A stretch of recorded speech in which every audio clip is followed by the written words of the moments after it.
Let me unmute you guys. Hi, everyone. Hope everyone's having a fantastic morning, afternoon, or evening, depending on where you are. We're doing more of this shit. Wow, I can't believe we're in the glossary. Wait, what We're is learning this about game? France. Yeah, so I figured we could just open up on learning about France because, we haven't learned about that in the game yet. So I figured this is a perfect opportunity to learn. So, it's the French Republic, and that is Lupin's home country. You learn nothing else. Oh wait, it doesn't say anything about like Saint Germain. Nope. It sure doesn't. Doesn't even say anything about the three cheeses. Nope. Oh. No? No, there's not even cheese there. You lied to me. Oh God. You lied to Adrak about cheeses. This definition doesn't even have cheeses. I can't believe this shit. But anyway, I hope everyone's having a good one. Yeah, we're doing another one of these. Welcome in, geese. Always the flock of geese is here. And yeah, everyone else. But I figured we'll go back around the room, like, introducing ourselves for those of you who have not seen the other streams of this. So let's just go down the line. I'm Nur. I'm voicing Adrak and handling all narration. My name is Tenten. I'm voicing Arsène Lupin, Delacroix II, and The Assailant. That's gonna be fantastic.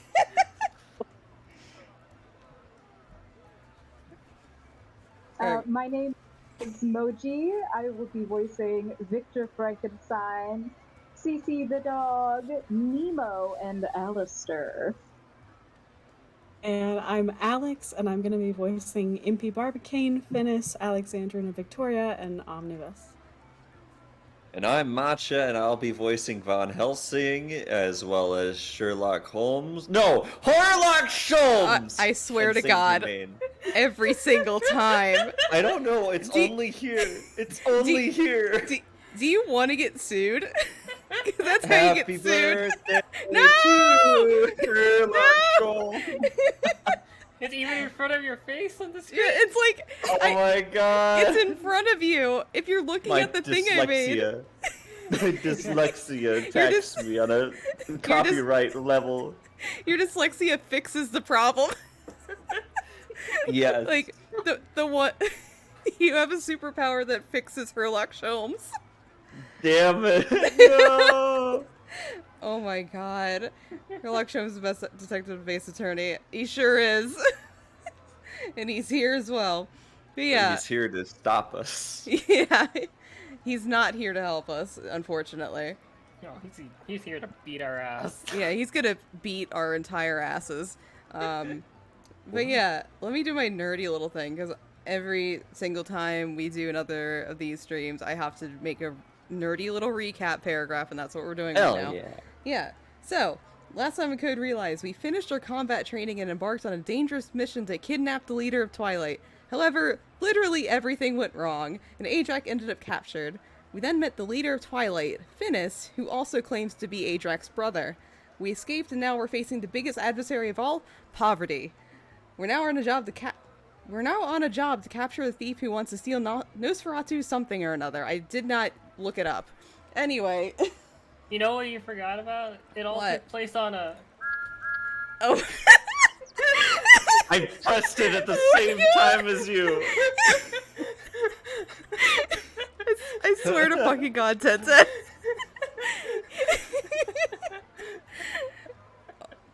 I don't even know what to say to you anymore. I'm But glad we have the same brainwave.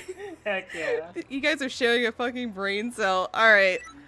You know what happens? You don't get the dictionary anymore. We aren't gonna know what France is anymore. I took France away from you. Why can you How hide can the we text? avoid it? Huh? Why can you hide the text? Because I want to. Okay. Oh my God. Anyway, hi. So let's get back. We're later. Tenten, Moji, and Alex, I'm like, they're stuffed in a Pringles can. I mean, that's the effect. That's the ambiance here. It's the ambiance of Discord. Alright, later. We all arrive at the auction site. Among the well-dressed ladies and men are gruff-looking security guards in black. This is the casino we went to before?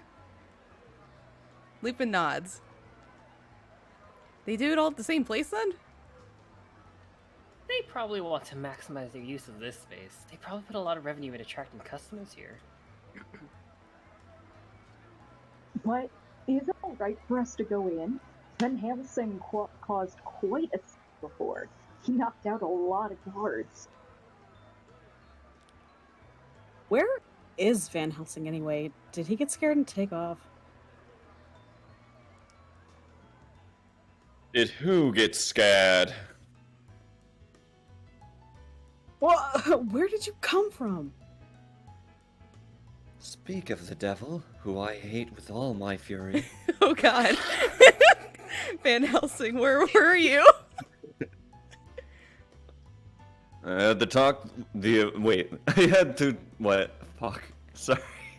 I had a talk with the event host to make sure I was welcome. What? And you had to talk as well. Yeah. Even after what happened last time? Are you sure it's alright? He saw my abilities and allowed me to enter. I don't mean to cling to past glory, but my reputation still does precede me. Fuck. The hero of the vampire lore. I suppose it was an obvious choice that the host would like more power present. We agree with the count and make our way to the venue. There's a large tent alongside where the auction is taking place. Inside are more elegant people, but one corner is strange. This target's mine! Don't be stupid. With a reward like this big, there's no way you're gonna get past me. There's a group of fierce-looking men gathered in one corner, looking tense. Are we gonna stand with them? They literally look like they need to use the bathroom. Don't worry about those fools. They're all insignificant. You could easily handle any one of them. It doesn't seem that way. I mean, you could belt people. Oh. I look around and spot an unexpected face. Oh, shit! Dude, I forgot the name! Lupin, that man over there. You see him too? I wonder what that old guy's doing here. That Imperial Guard Captain Lionheart? He usually guards the royal family. Do you know him? Yeah, he tried to kidnap me. No big deal. Well, You mean in Wales? Should we leave? Isn't her being here too much of a risk right now? Don't worry, it was dark and we're dressed differently. You would have recognized based on our appearance here. Ha ha ha. Ha. Besides, he has better things to worry about at present than little old me. What do you mean? Lupin glances at Leonhard with a mischievous look on his face. Bounty Hunter D? He wants to be the D! Huh? Well, well, here comes somebody looking all high and mighty. There isn't one of your dandy rich... This isn't one of your dandy rich person balls, Scram. Excuse me! Oh god. they're... Oh dear. That's what happens when you don't pay attention. He should have dressed more appropriately for this occasion. You of all people are saying that? Ahem. Honored bounty hunters, thank you for gathering here today. Okay. A man dressed in black appears in plain stage with a bright smile. I'd like to examine the terms of the bounty payment. Looks like you're getting the rundown now. There's no use being intimidated. Shall we go over? Are you sure we'll be alright? Our clothing stands out too. Do you think they'll hassle us like Leonhard? Not to worry, I guarantee that none of them will come near us. Huh? I wonder where the Count gets his confidence. I realize what he means as soon as we head into the crowd. Hey, isn't that Abe Van Helsing? Van Helsing? You mean that war hero Van Helsing? I heard he... Shit, who starts singing? I heard he and his partner brought down the vampire lair. Just the two of them during the vampire war. Vampires? Seriously, no wonder they call him the human weapon. Van Helsing leads the way, and the men around us step aside respectfully. Nice. All hail the great Van Helsing. You've got quite the reputation. Yeah, sounds about right. The MC continues speaking as we make our way towards the stage. According to the letter we received, the crime will take place at 10 p.m., which is when tonight's main item, Nosferatu's Saber, will be put up for bid. Oh, he plays FGO too? Our my firm God. prides itself in assuring an uninterrupted auction experience, especially in FGO, no matter what happens. We must put this thief to his place to serve as an example to other reprehensible thieves who might otherwise threaten us. Please capture him, it doesn't matter how! Alive, preferably. We wish to avoid any unfortunate accidents if we can, but we'll cross that bridge when we get to it. There are a few rough laughs and snickers from the bounty hunters in the audience. I see. So it's a dead or alive type of thing. No wonder they didn't ask the yard for protection.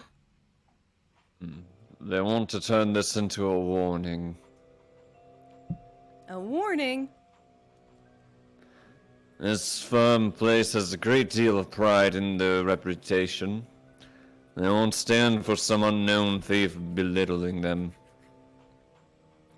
That much is obvious from the fact that the reward is so large.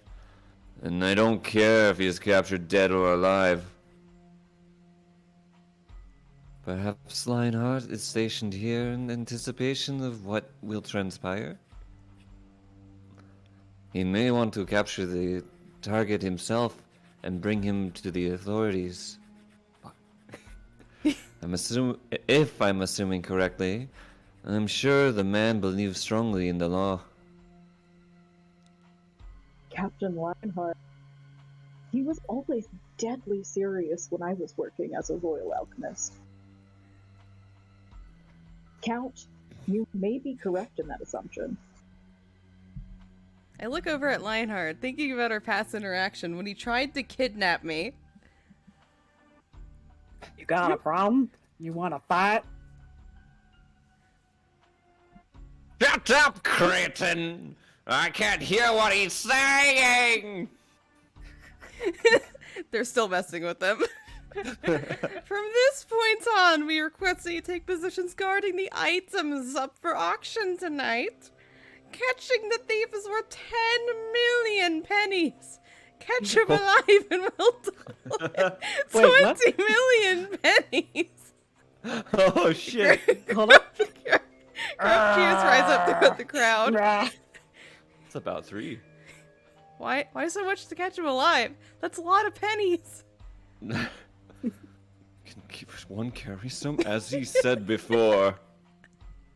They'll torture, then kill him, making an example to other would-be thieves of why you don't mess with the London firm.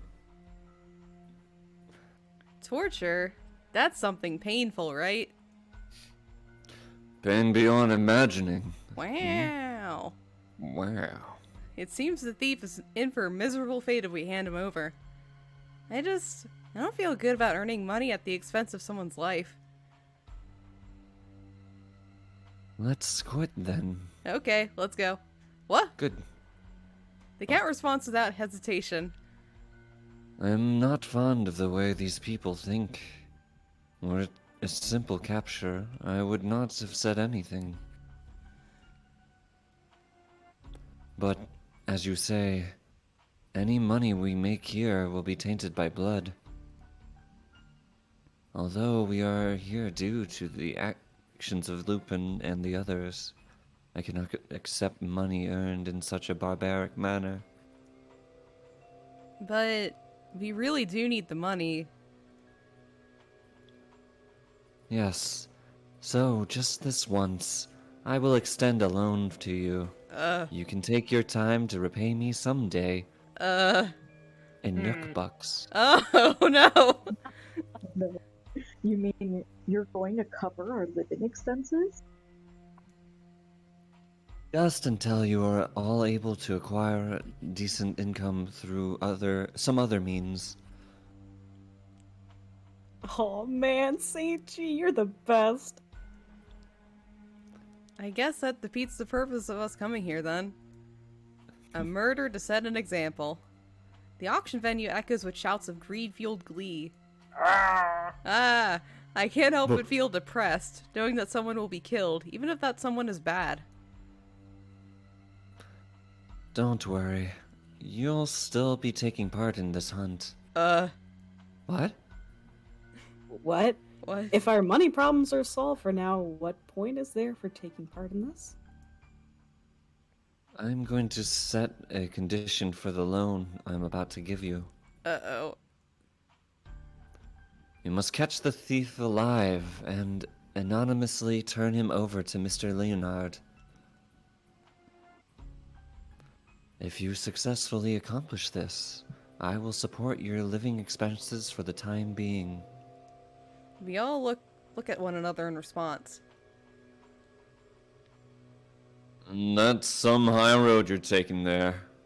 What's gotten into you? It's nothing. I just thought of it on a whim. I am an eccentric nobleman, after all. The cat walks over to the seats to wait for the start of the auction. However, WWJD. Oh my god. Oh my god! The kind. Oh my god! The kind-hearted young lady staying with us looks sad. That might have had something to do with it. He quietly says this to me as he passes by me, handing me a Bible. The next item up for bid is a golden Aztec crown. Not only is this the fine headpiece crafted from the purest gold as the history of the owner.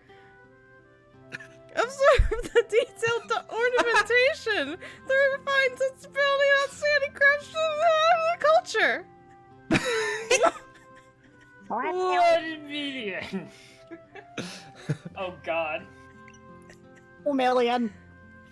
I hear 2 million. 2 million. Are there any other bids?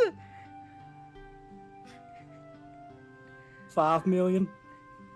Murmurs of surprise erupt at this bid. The rich trying to one-up each other for appearances. How petty. Oh, we agree for once. I feel the same way. I regret my decision. I take it back. Oh, Jesus Christ. why Oh my do you God. hate me so? The bounty hunters observe the auction from a corner of the venue. Everyone seems to have their own agenda as they lurk in the darkness, waiting for the moment to arrive. With this many people after the thief, are you sure they won't get a head start on us? I'm not concerned about that. The thief in question easily evaded the even greater numbers of guards in his last heist.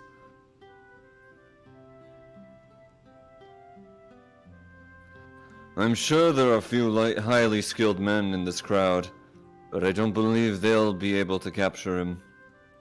I see. Where'd you get all that information? From the script. I simply asked around while we were waiting. The what? Considering this thief's methods of attack, we won't have much to do until the appointed time.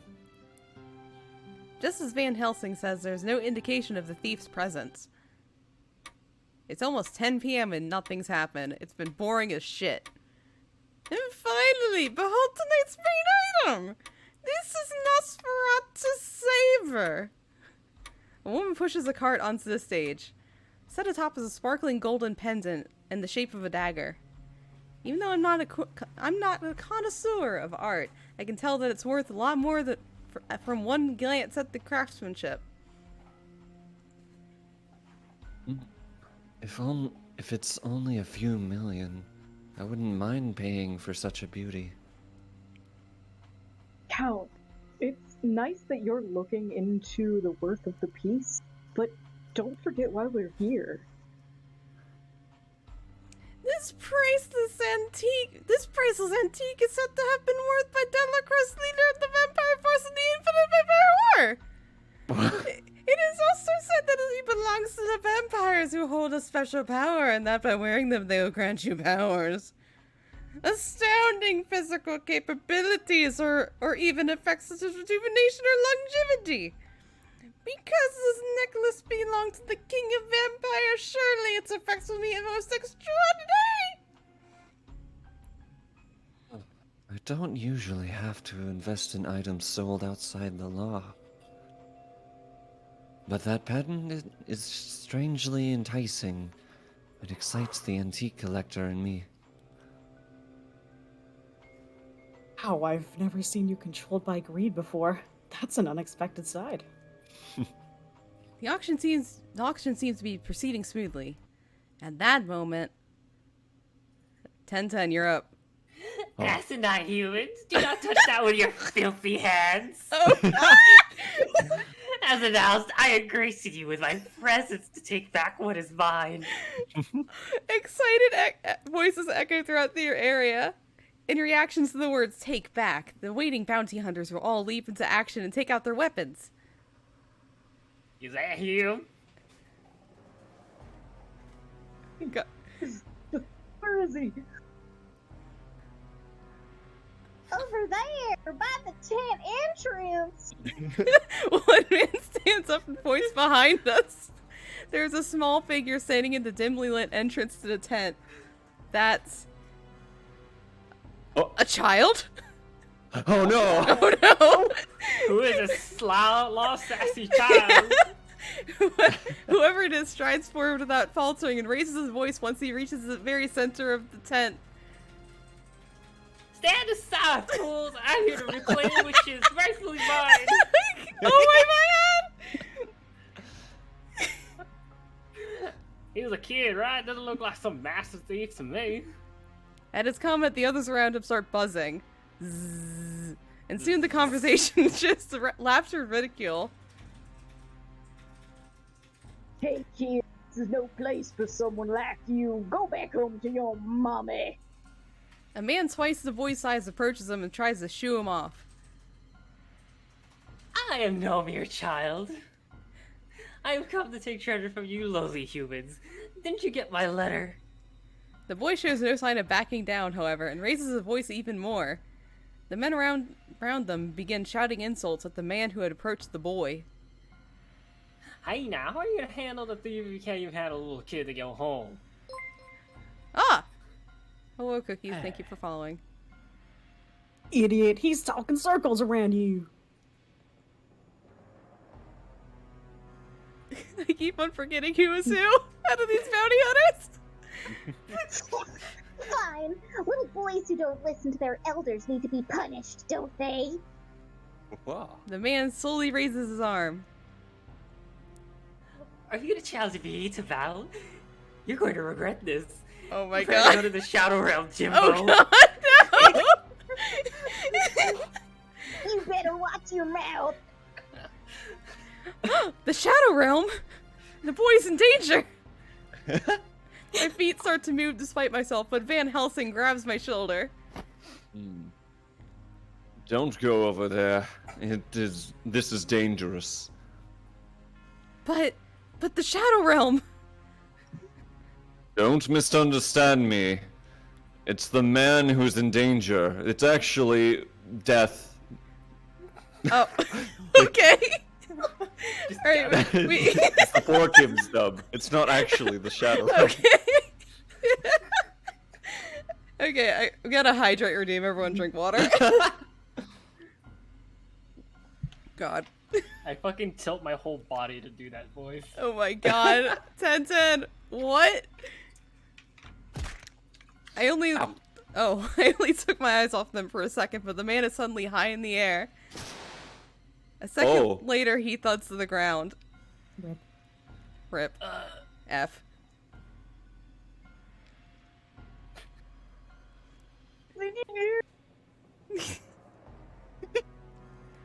I just gave him a little tap with my fist.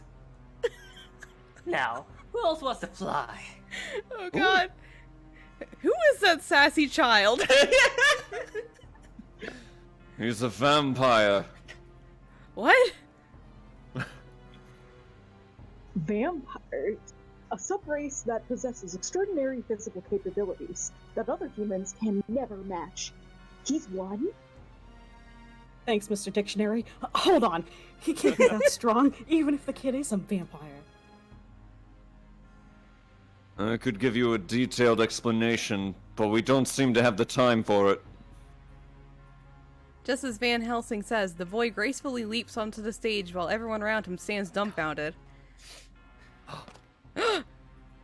Hear me, humans.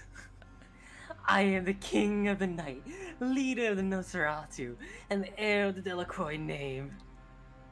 I am Delacroix, I. Oh shit, he has He's a dictionary sailor. definition. Oh my god! Whoa, dictionary, he's in it. Oh, vampire.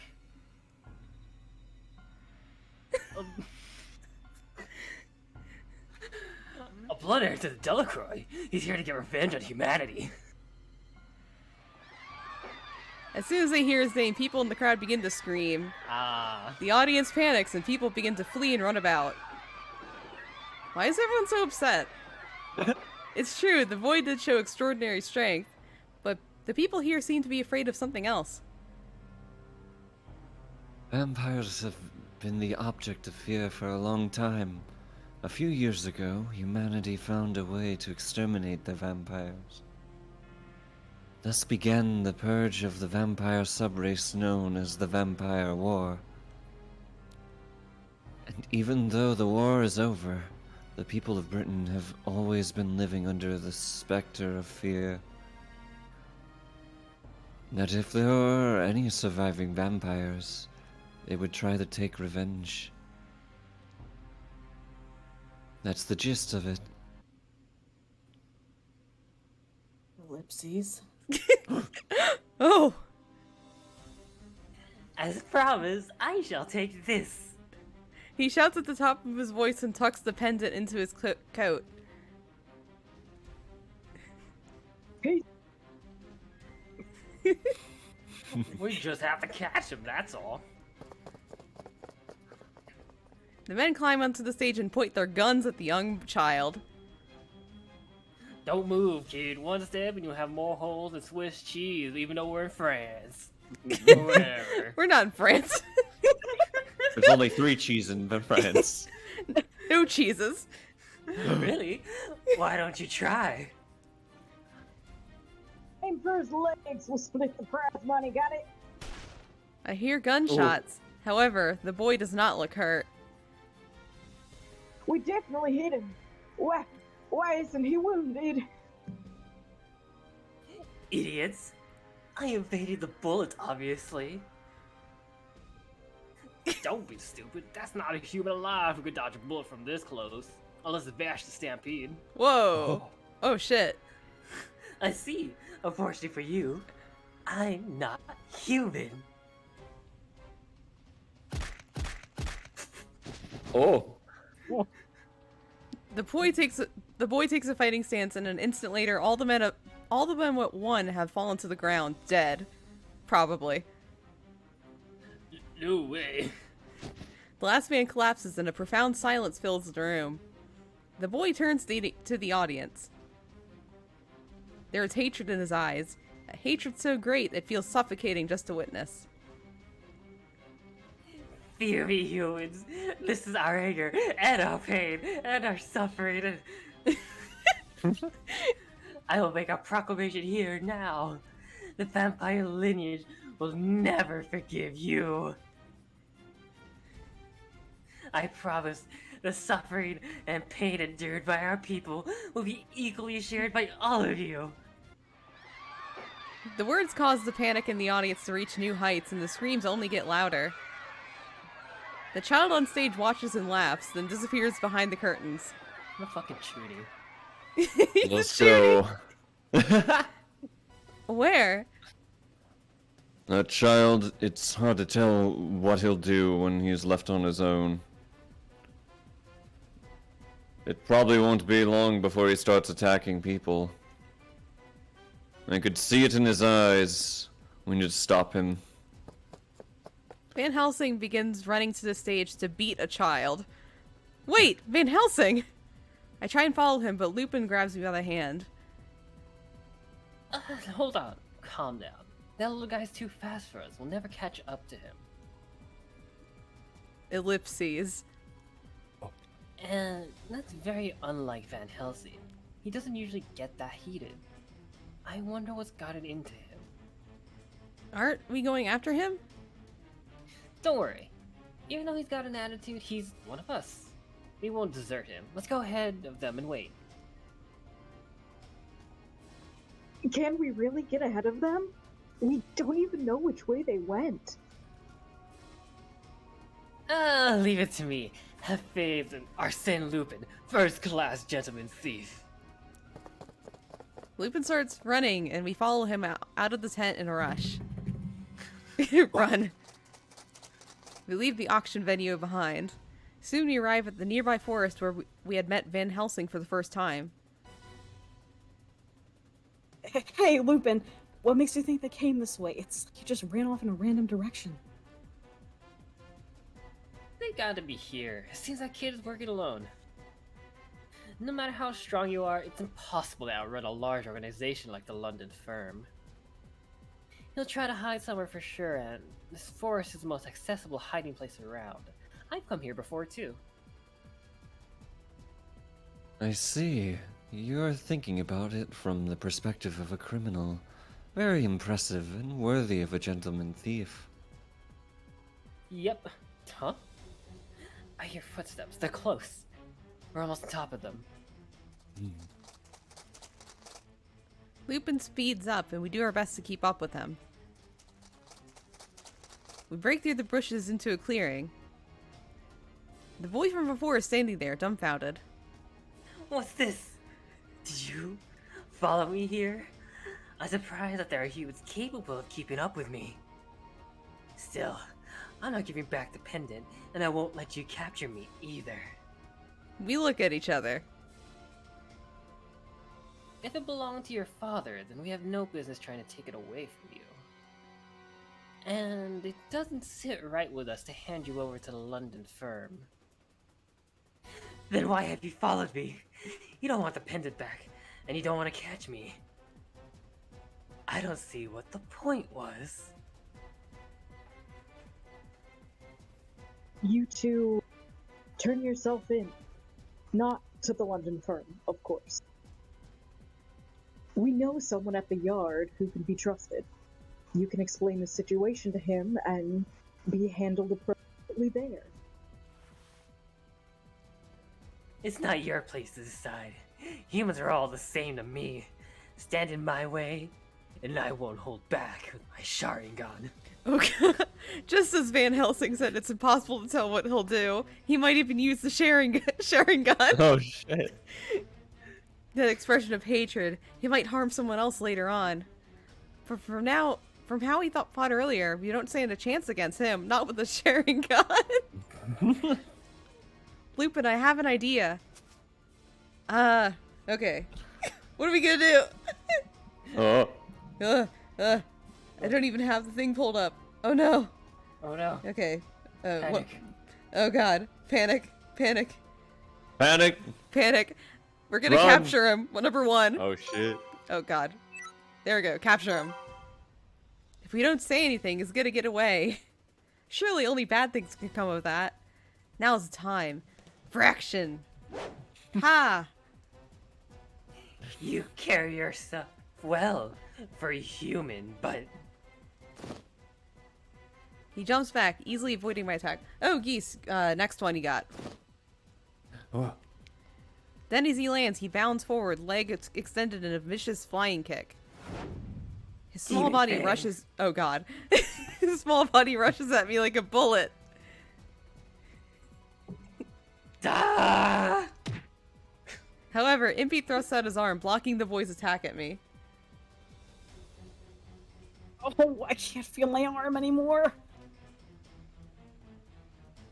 What? The boy steps back in shock. Impy? I'm fine. That was nothing. After all, I'm the world's greatest genius of engineering. Your arm's broken. He's Well, that's obviously in what pain. we're He's obviously in pain, and being a genius has absolutely nothing to do with it, but... Thank you for protecting me, Impy. You're very welcome. Ow. Listen, kid. No matter what the reason, no man should ever try to kick a lady. You weren't dismembered by my attack. Could you be? Suddenly, we hear footsteps from behind. I turn around to see Van Helsing. He caught up! Van Helsing says nothing, glaring silently at the boy before us. Gee. You. It's been a while, son of the dragon. Hear you. Oh my god! No! The dragon of Dogajima. I left that name behind. I've taken on the name of my father. I see. So you do want, so do you want me to call you Delacroix the Second, or instead of Dracula, or I? Do these two know each other? I'm about to ask when, in an instant, Delacroix slides in close to Van Helsing and swings a fist. Van Helsing blocks a punch with his gun. Ugh. But the force of the impact causes him to jump back to avoid falling over. How dare you? You dare show yourself in front of me? Have you no shame? Keep going this way, and you'll have to fall. Oh, and you will fall to the darkness, just like me. Kingdom Hearts. Kingdom Hearts. Oh my God! They put bugs in Goofy. You have no right to talk, Van Helsing. The attack is intense. The boy throws a storm of punches too fast for the human eye, but Van Helsing calmly blocks them. With his gun. With his gun. I'll kill you! I swear it. Unfortunately, I can't die quite yet. Van Helsing swings his gun, but Delacroix jumps back to avoid the strike. Gun kata. The two glare at each other, but there's no room for anyone to intervene. But I God. found him! Over here! we hear the other bounty hunters closing in. They finally caught up. Delacroix looks away for a moment.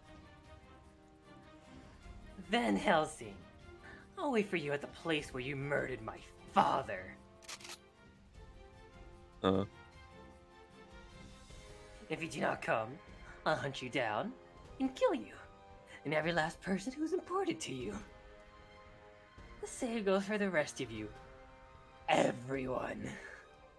That's the Joker, baby. Oh no! Ugh! His eyes are full of murderous intent. When he glares at me, I can't help myself from taking a few steps backwards. Our paths have crossed for too long. We shall bring an end to this. With that, he disappears into the night before anyone can do anything to stop him. All that remains is the angry shouting of the men searching for him, and our own confusion. I gotta have a 36-ounce bottle of water. Oh my god. Ellipses. Several hours later, we have returned to the mansion. Delacroix disappeared into the forest without being captured. The auction organizers placed an even greater bounty on him, and the greedy hunters hooted and shouted in excitement. Ellipses. Once we came back to the mansion, Van Helsing announced that he needed some fresh air and went outside. It's already midnight, but nobody seems to want to retire to their own room yet. Ellipses. Ellipses. I'm sure we're all thinking the same thing. Ellipses. Ellipses. What did Van Helsing do in the past? Murder someone? Murder? Did he Hunt murder vampires? Did he hunt a vampire? Oh. If so, why would he do such a thing? Oh my fucking god, Asia. There's so many questions, but I can't quite tell if it's my place to ask him outright. The silence is finally broken by the Count. Blah. I mean, God. we must come to a decision. What? Confront him directly and urge him to change his mind. I'll make sure that he doesn't harm us in the future. The later option is probably a genteel way of suggesting we murder a child. Oh no. I assume as much, but I can't bring myself to ask for clarification. It's easy for you to say, but he's just a kid, you know? I can't bring myself to fight him. Me too, and he seemed to have his reasons for doing what he did. You're right, but Delacroix came right out and said he would kill us. We need to think of something. Yeah. Either way, we can't just stand around and wait to be killed. Let's try finding his lair tomorrow. Well, today. It's midnight. Oh, okay. There. Do you mean the place the boy spoke of regarding his encounter with Van Helsing? I'm fine with heading over there, but where is it? Isn't Van Helsing the only one who'd know? Yes, and this is Van Helsing's personal problem. Do you think he would willingly let us accompany him? That's entirely up to him. If he says no, then that's that. In any case, let's call it quits for today. Whatever we decide to do, we need to rest before we can do it. Lupin is the first to leave the room. Impy, Saint Germain, and Victor eventually all head up to their own rooms. As for me, I'm gonna be a nuisance. For some reason, I didn't want to go to bed just yet, so I remained in my chair. Ellipses. I wonder how long I've been sitting here. I sit in the quiet, deserted lounge with my eyes closed. I hear a noise and raise my head to see Victor standing at the open door. Hey, you're up pretty late. Aren't you going to bed? So many thoughts keep coming up in my mind, so I can't sleep. What about you? It's the same for me. I was thinking about Van Helsing and that kid. Delacroix? Yes. I've looked into all the incidents he's caused up to now. Every object he's targeted was originally part of the royal vampire family's fortune. What? That means he wasn't stealing. He was taking back the stolen vampire fortune and the mementos of his people.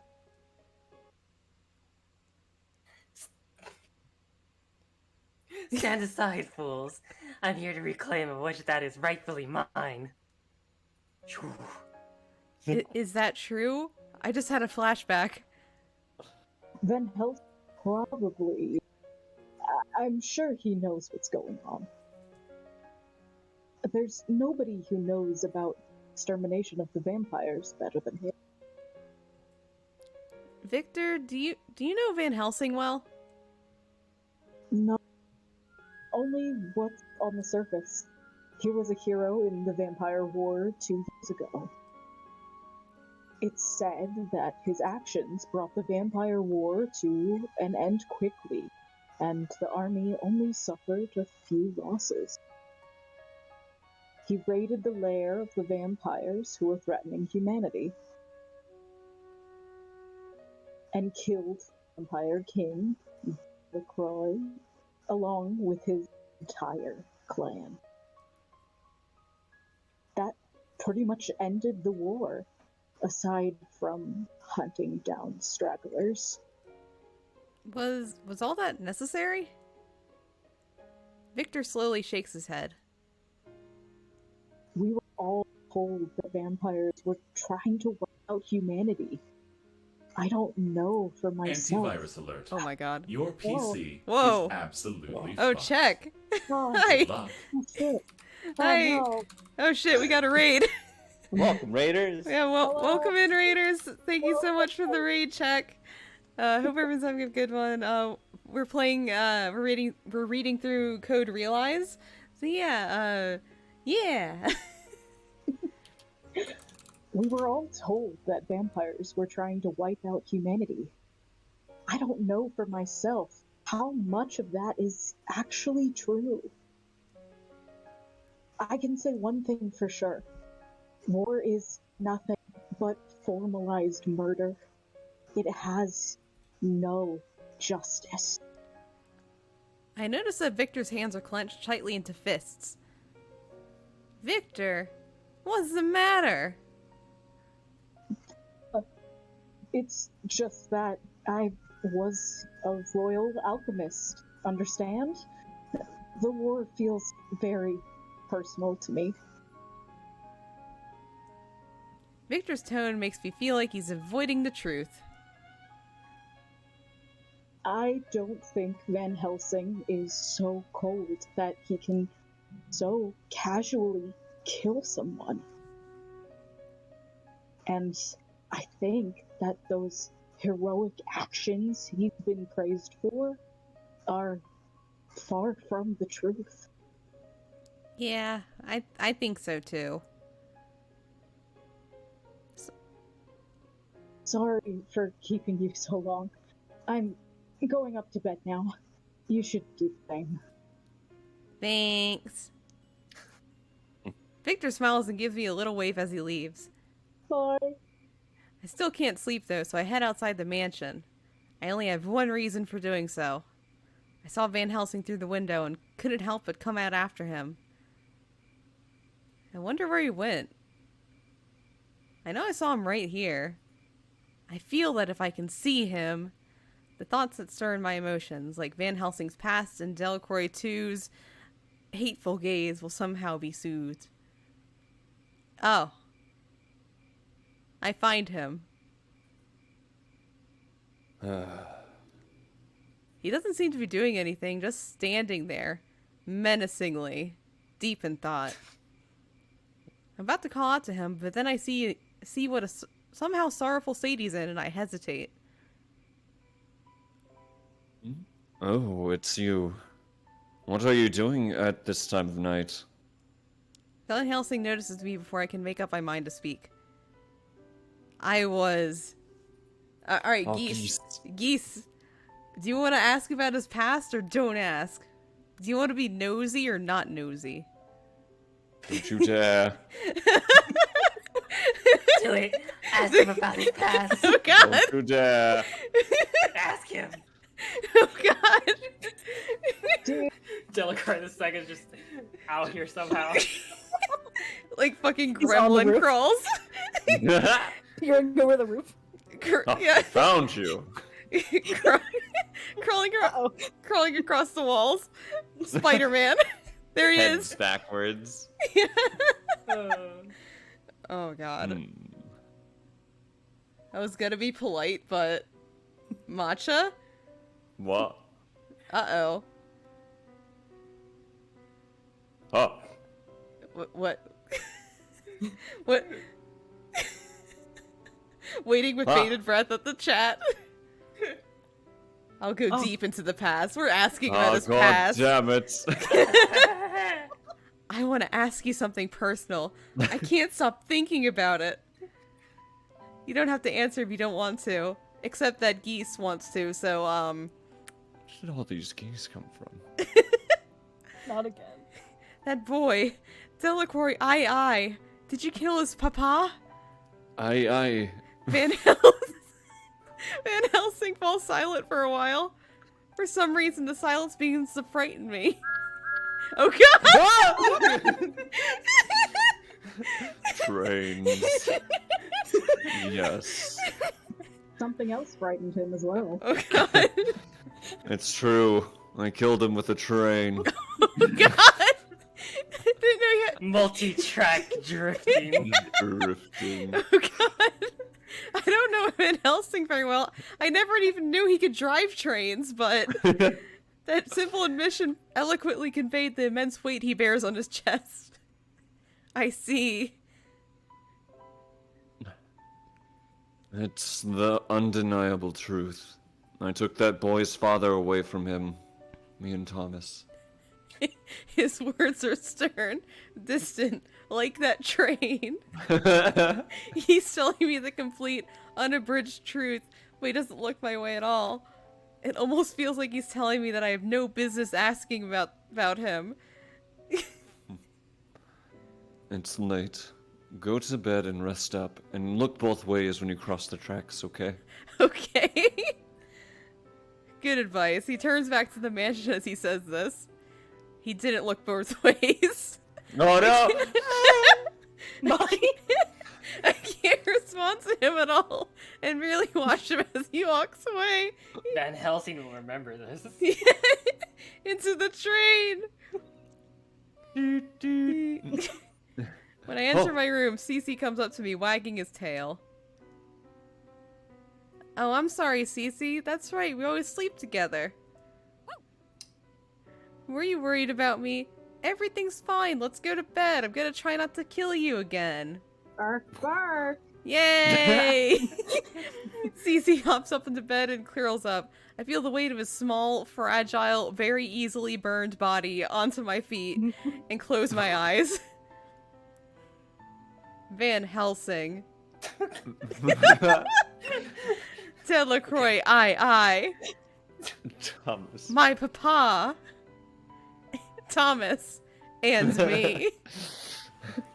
Shadow the Hedgehog. Shadow the Hedgehog. It's me, the devil! Oh god! Ellipses. I think about all kinds of things, but the conclusion I ultimately arrive at is, I want to be a middle manager in hell. Simply, everyone probably lives under the burden of all the different events in their pasts. What burden am I carrying? It's with this thought I gradually fall asleep. The next day, we board Thomas. We boarded Thomas. Holy shit. The train slowly leaves the station. We're gonna kill him! We're gonna finish the job! We're headed... Here we come. We are headed for the place where Delacroix 2 is waiting for us. According to Van Helsing, it is far to the north of London, all the way in Scotland. It's at least one whole day's journey away. Oh. In the end, we all decided that we would travel there together. Van Helsing had no objections to a request to accompany him on Thomas. Van Helsing and Delacroix, aye. Did they meet to continue fighting until one of them falls? One having lost his family, and the other having taken it away. Even if this is the path they've chosen for themselves, all I can think about is whether there is a way to avoid Van Helsing's death. No confidence. Wow. And the death of Delacroix too. Afterthought. The weather doesn't look very good. It appears we might be in for some rain. Same, bitch. I am the storm that is approaching. Oh god, no ching.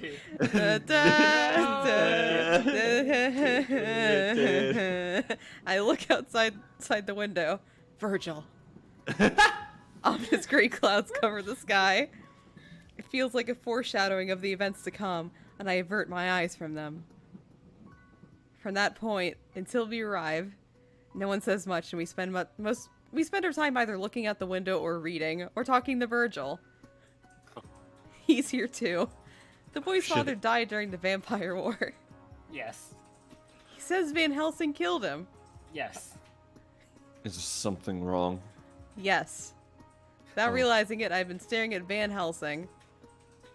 Oh yeah, it seems like you haven't slept much, so I was wondering if you're alright. I see. I'm fine. You should follow the example of the others and get some rest. With those few words, the conversation comes to an end. What a conversationalist. I wonder what he's thinking right now. Train. Train. Train. Thomas. Thomas. We're all deep within a forest. We arrive at the right station at dawn, but there's still a long journey ahead. It's already sunset. The sun is going to set soon. Are we almost at the place you're heading for? No, just a little further. We walk through the woods in silence. Van Helsing. Silence. But I don't back down. I keep talking. What are you gonna do to that boy? Why are you bringing Thomas with us? If the only options are to be kill or be killed, what did he come here to do? Who can say? He doesn't give a clear answer and starts walking even faster. We walk for 2 whole hours. Couldn't be me. God. Not me. No, thank you. Fun. Castlevania. Whoa. The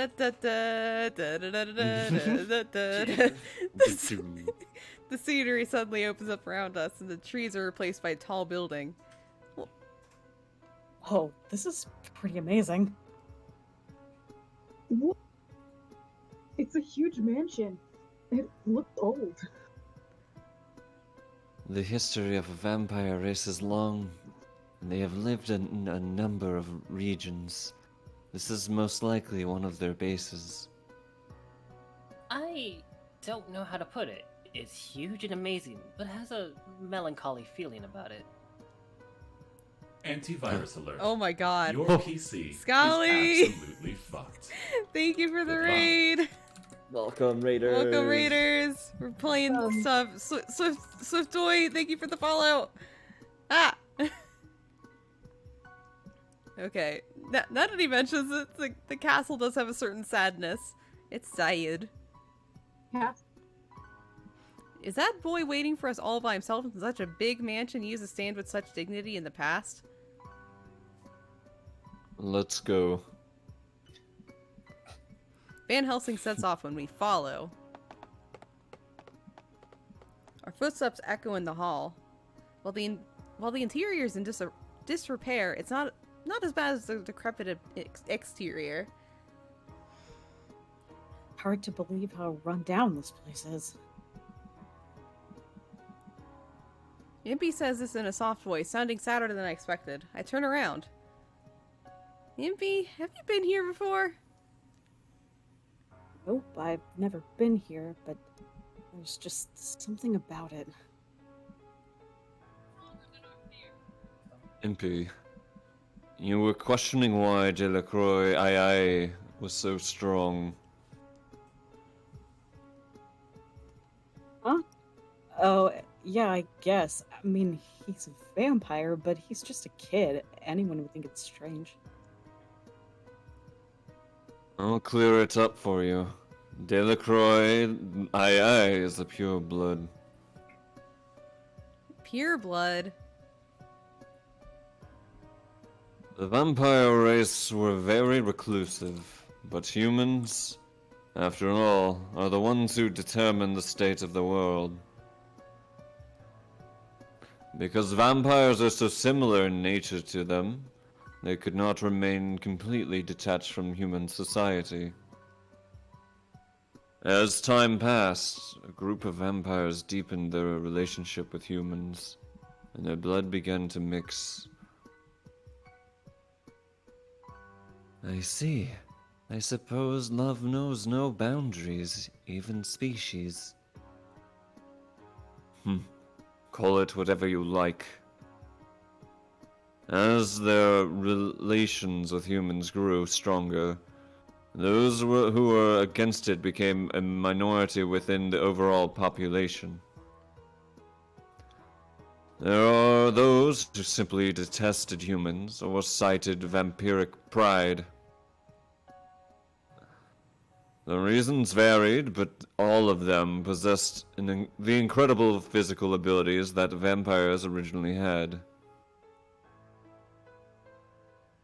I see. So the reason the kid is so strong is because he has no human blood in him. Which means that. Which means that might was probably the norm in the past. Vampires used to be a source of fear for humans. I can see why. But ultimately, most of those who chose not to mingle with the humans naturally disappeared. Source of fear. Huh. Van Helsing continues speaking as he walks. Step, step. He's close. Step, step. He'll be at the place where I murdered the vampire king DRACULA. You can follow the railroad tracks. Oh god. We suddenly enter an open space larger than the size of a great hall with train tracks inside of it. I see wide, luxurious staircases and elaborate chandeliers. Although everything looks worn down now, their presence speaks of the past splendor of this mansion. And then...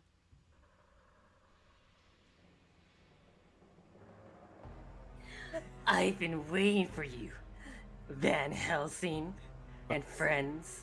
Standing at the center of the stairs is a pure-blooded vampire and Chuni. As if he has been waiting for us this whole time. I shall have your head at this place, where my father spent his last moments. My father? We all tensed up at these hateful words. However, without hesitation, Van Helsing steps forward without even drawing his guns. Van Helsing? Stand back and watch. Oh god, he's getting Thomas. Whoa, whoa, are you sure you don't need our help? This is my problem to deal with. You can all stay back here. Pulls out a train whistle. Oh god. Oh, you're approaching me? Oh god! You can... Oh my god! Dio! Dio! Puro dia na? I can't I can't kick your ass from over here. You came with a retinue, but don't seek their help. I don't care if you all attack me at once. It's just a matter of having more dead bodies to clean up. And what is man but a miserable pile of secrets? Oh god! What is a man? What is a man? Man. You steal men's souls! You sure enjoy talking, Delacroix. Do you fear me? Why don't you go ahead and kill me if you hate me that much? That is, if you can. Doot doot! Ellipses. Ellipses. Oh god. In this tense atmosphere, the air around the boy seems to swirl. Very well. Oh. He brushes his cape back and raises his fisticuffs. Yeah. Don't think I'm the same as before. I've been training endlessly for the sole purpose of ending your life. My father's regret, my mother's misery, and my people's anger will all be avenged here and now. Ellipses. Here I come, Van Helsing. Oh god. His speed enables him to close the 10 steps between them in an instant. As we expected, Delacroix II's physical abilities are extraordinary. Ellipses. Do you take me for a fool? You don't even have your guns out. Van Helsing takes every one of the voice punches without so much as a change in its expression. What's the matter? Aren't you going to fight back? Ellipses. You, how far must your mockery go? Van Helsing brushes aside an unending stream of punches and kicks, doing nothing but fighting. Oh god, it's offensively. Muda. But how is Van Helsing able to block these attacks so easily when he has a stand? From what I saw at the auction, the Child's fists hold a tremendous amount of power. His stand is Thomas. Is it really possible to take this many blows, even though they might not all be direct hits? He isn't taking the force of his foe's attacks head on. The Count speaks out as if reading my mind. The hits aren't hitting him directly, and he is able to skillfully avert them in different directions to lessen the impact. But that method of fighting is probably something only Van Helsing can do. No normal person would be able to react to Delacroix's attacks in this way. His reputation as a human weapon is earned. Does that mean both of them are superhuman beings above the range of what's considered normal? What the fuck's wrong with you, Van Helsing? I suddenly recall my past of being called a monster and being hated. For some reason, this scene before me of two people fighting for their lives looks sad to me. Sayed. Are you sure he doesn't need help? There's probably no need. But we're not going to abandon him, just... It's not what Van Helsing wants, and I'm sure he has some sort of plan. If we think he's in dire danger, we're going to help, and we won't take it no for an answer. Until then, we should stay out.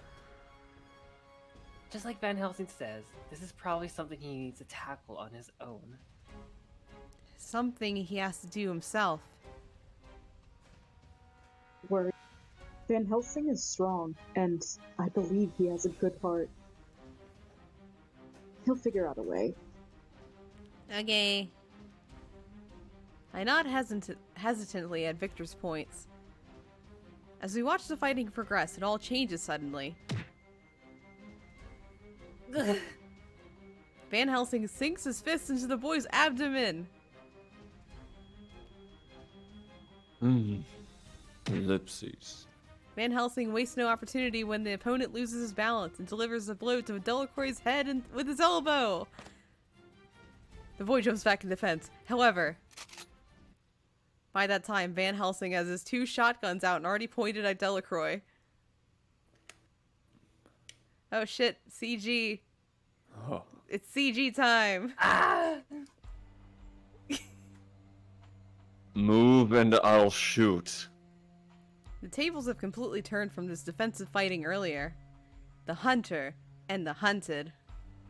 A tense silence fills the space between them. So, I can easily avoid anything you try to shoot at me. Not a train. Oh god. Shoot and I'll toot. Oh no, move and I'll toot. Would you like to try it? If you do, it would cost you your life.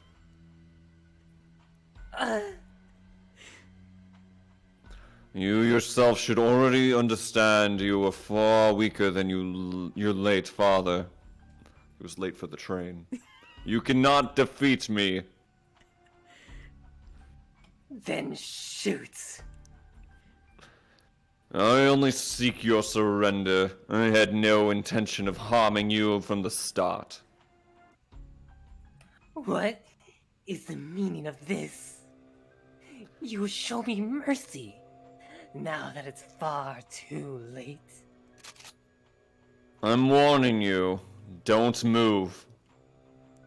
Then, why didn't you show us this mercy 2 years ago? I don't want to shoot you. You. If it wasn't for you, Mother and Father would still be alive. The boy leaks forward. I gulp at the dull boom of the gunshot. Delacroix is rolling on the floor as if he's been thrown back. Oh no. I warned you. Not a single drop of blood stains his clothes. Instead, there are white shards. I immediately realize what they are. Rock salt. Van Helsing had no intention of killing the boy from the very beginning. However, he probably broke his ribs. Oh, my ribs. I'll kill you.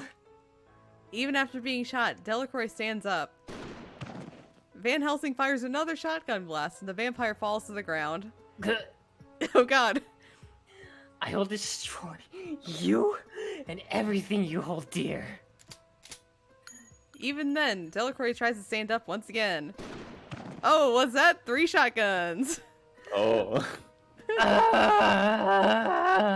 Delacroix screams as the gunshots continue. Stay down.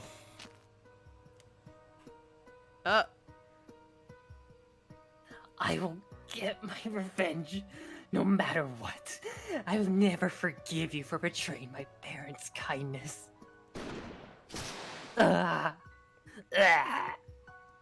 His body is blown away like an old rag and rolls across the floor. My McRibs.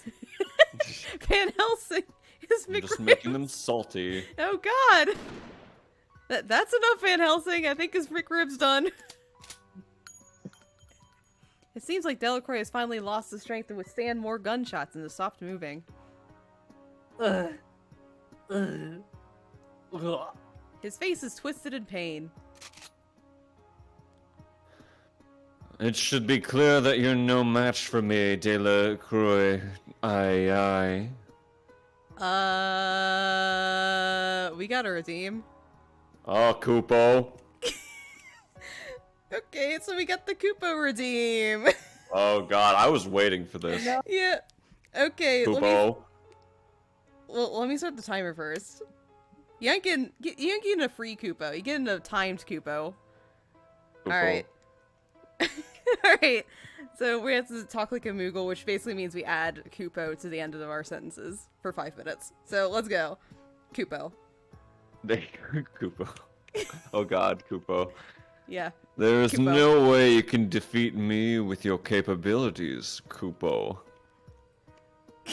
And, Kupo, stop stealing treasures, Kupo. Humans can be more cruel than you can imagine, Kupo.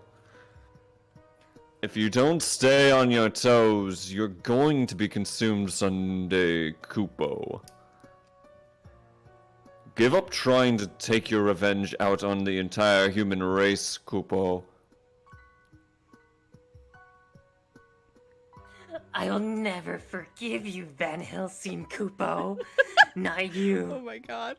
Not ever. Kupo. Yes, I'm the only one deserving of your ire, Kupo. Van Helsing stands and looks down at the boy for a long time, Kupo. But you can't kill me just yet, Kupo. There's still something that I must do, Kupo. But, Kupo, once it's all over, I gladly give myself to you to be killed, Kupo. I deserve as much, Kupo. Van Helsing, Kupo. Delacroix, aye, Kupo. My death must put the end to your quest for revenge, Kupo.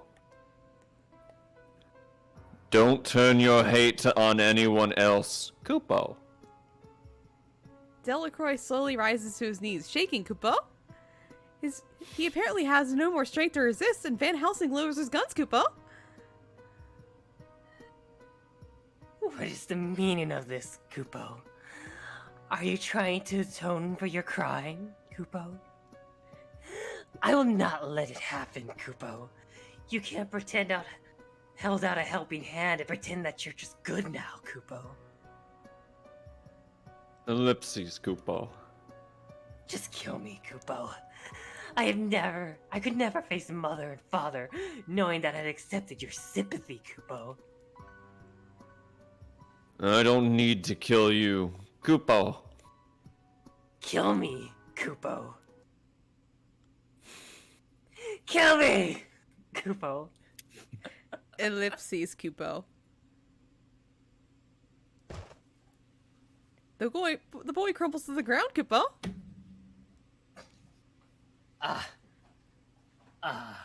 Kupo. Kupo. For a while, his crying is the only thing that breaks the silence within the hall, Kupo. Outside, thunder roars in the distance, dully echoing throughout the house, Kupo. I don't know the truth behind the war 2 years ago, or what war is really like, Kupo. I only have knowledge from books I've read, Kupo. I don't understand war very well, Kupo. But to me, Delacroix 2 and Van Helsing both look like victims carrying the weight of their sadness from those events, Kupo. Ellipses, Kupo. The huge mansion has gone to ruin, Kupo. He's probably living there all alone for the past 2 years, Kupo.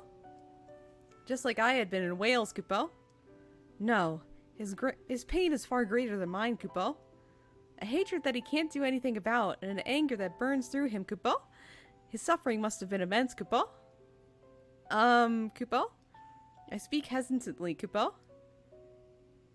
Do you think we could possibly bring him back with us, Kupo? Kupo. You mean Delacroix, Kupo? What, Kupo? A-Track, Kupo. Wouldn't you say that's impossible, Kupo? The kid's been saying he wants to kill us, Kupo. It never even crossed my mind as an option, Kupo. I've got to say, I am against it, Kupo.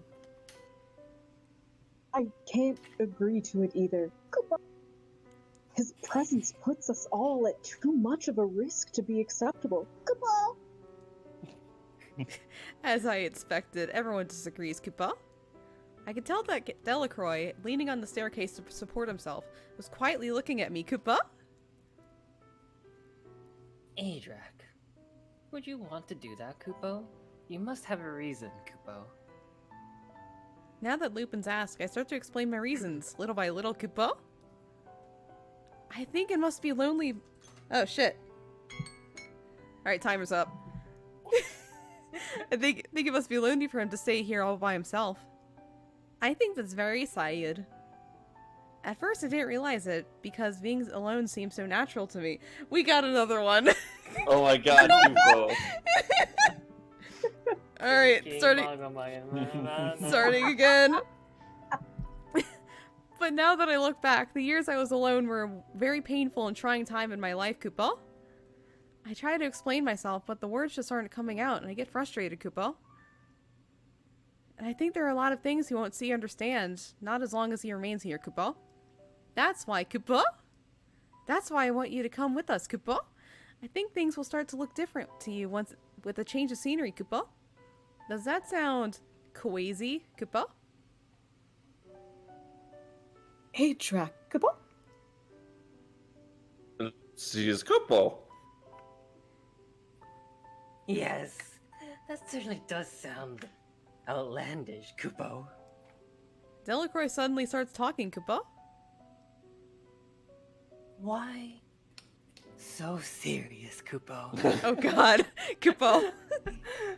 Why are you so desperate to help me, Kupo?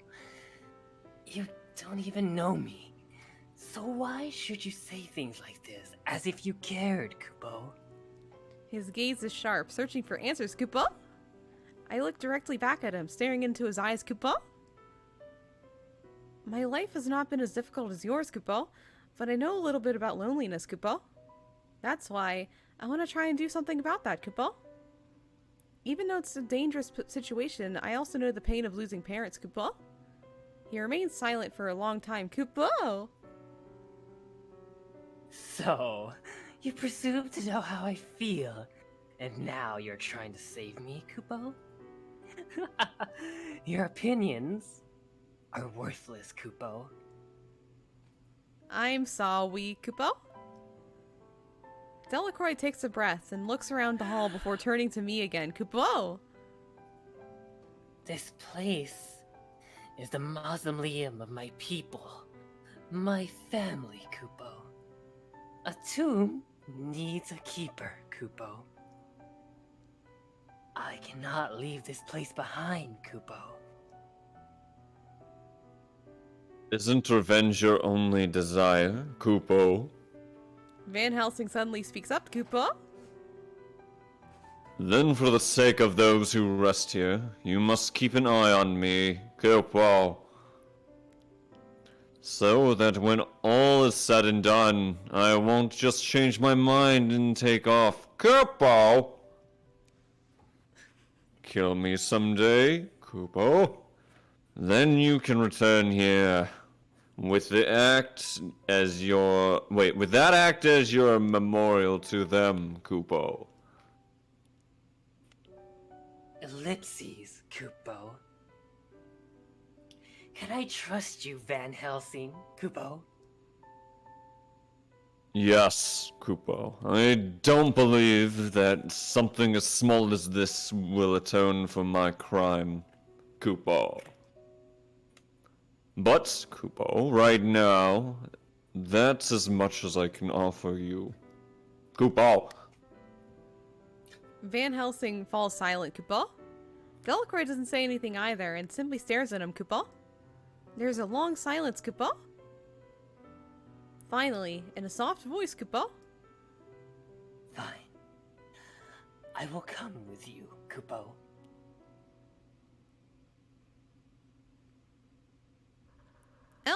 Elsewhere, Kupo? Finnis stares up at the ceiling of St. Paul's Cathedral. Kupo? Defined right here. Kupo. The moonlight is tinted by the stained glass windows, spraying colored lights across the floor. Kupo? Oh, we gotta hydrate, redeem. Kupo, please hydrate. Kupo? Water, Kupo. Water, Kupo!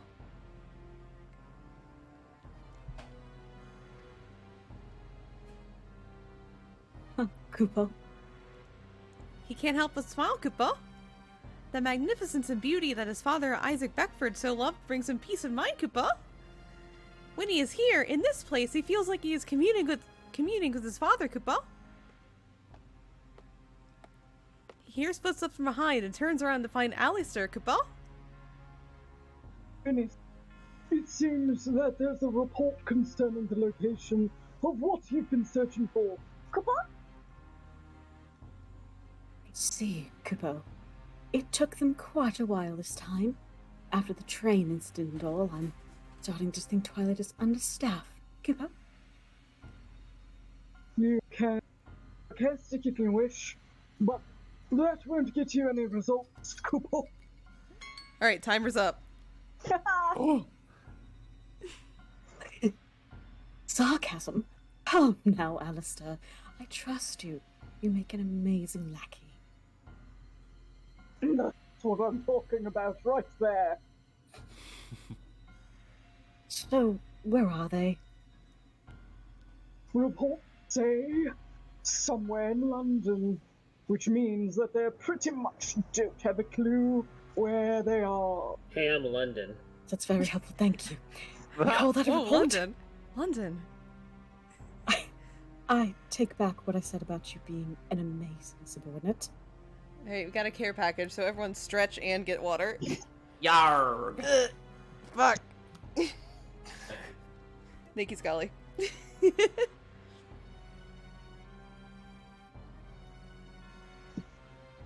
Say what you like.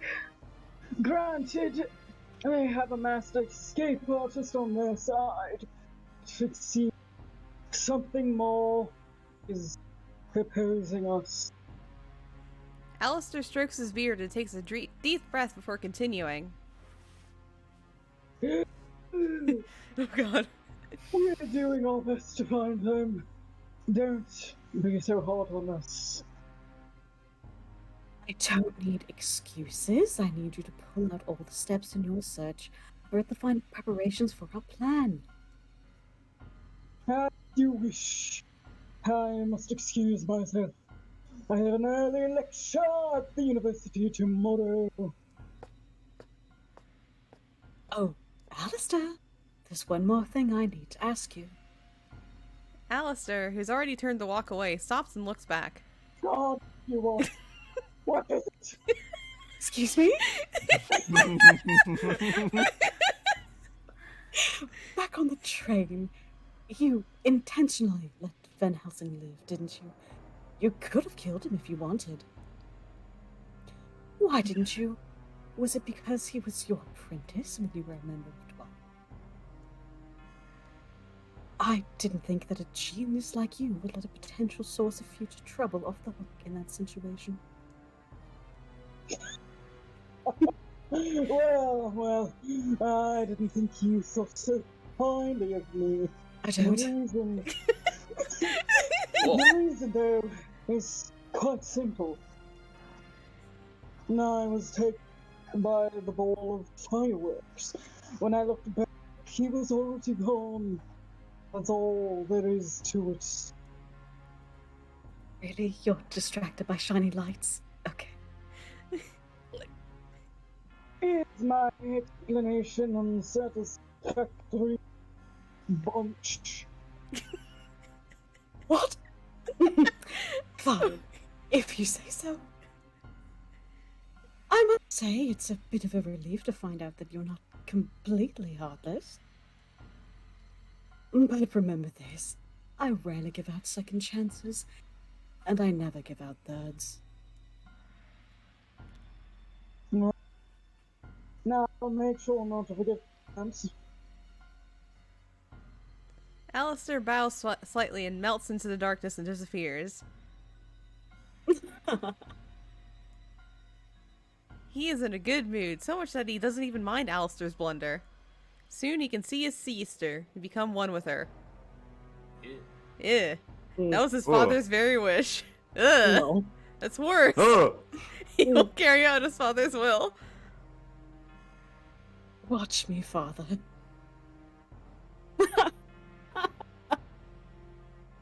His laughter echoes eerily throughout the acoustics of the cathedral. Anyway. Moving on. Anyway, moving on. Chapter 6, Negotiated Solution.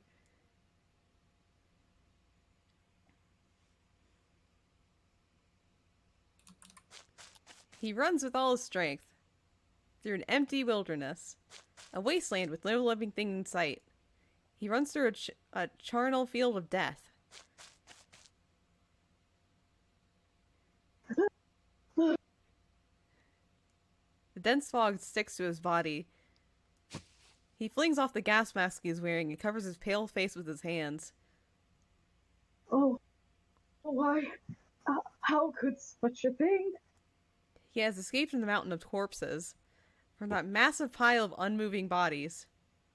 What have I done? Unable to remain on his feet, he crashes to his knees. What cruelty? The scene is burned into his mind. A small child reaching out for help, then dying on the spot. It was nothing less than hell. And this person responsible for that hell is none other than himself. It's all my fault.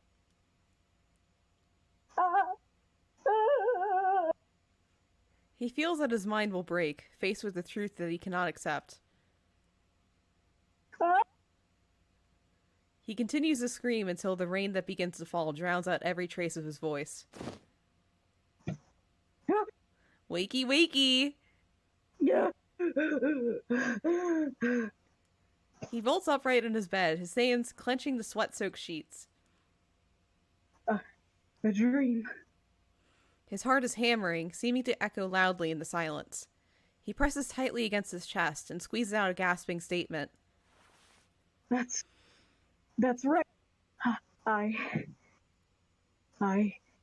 can never be forgiven.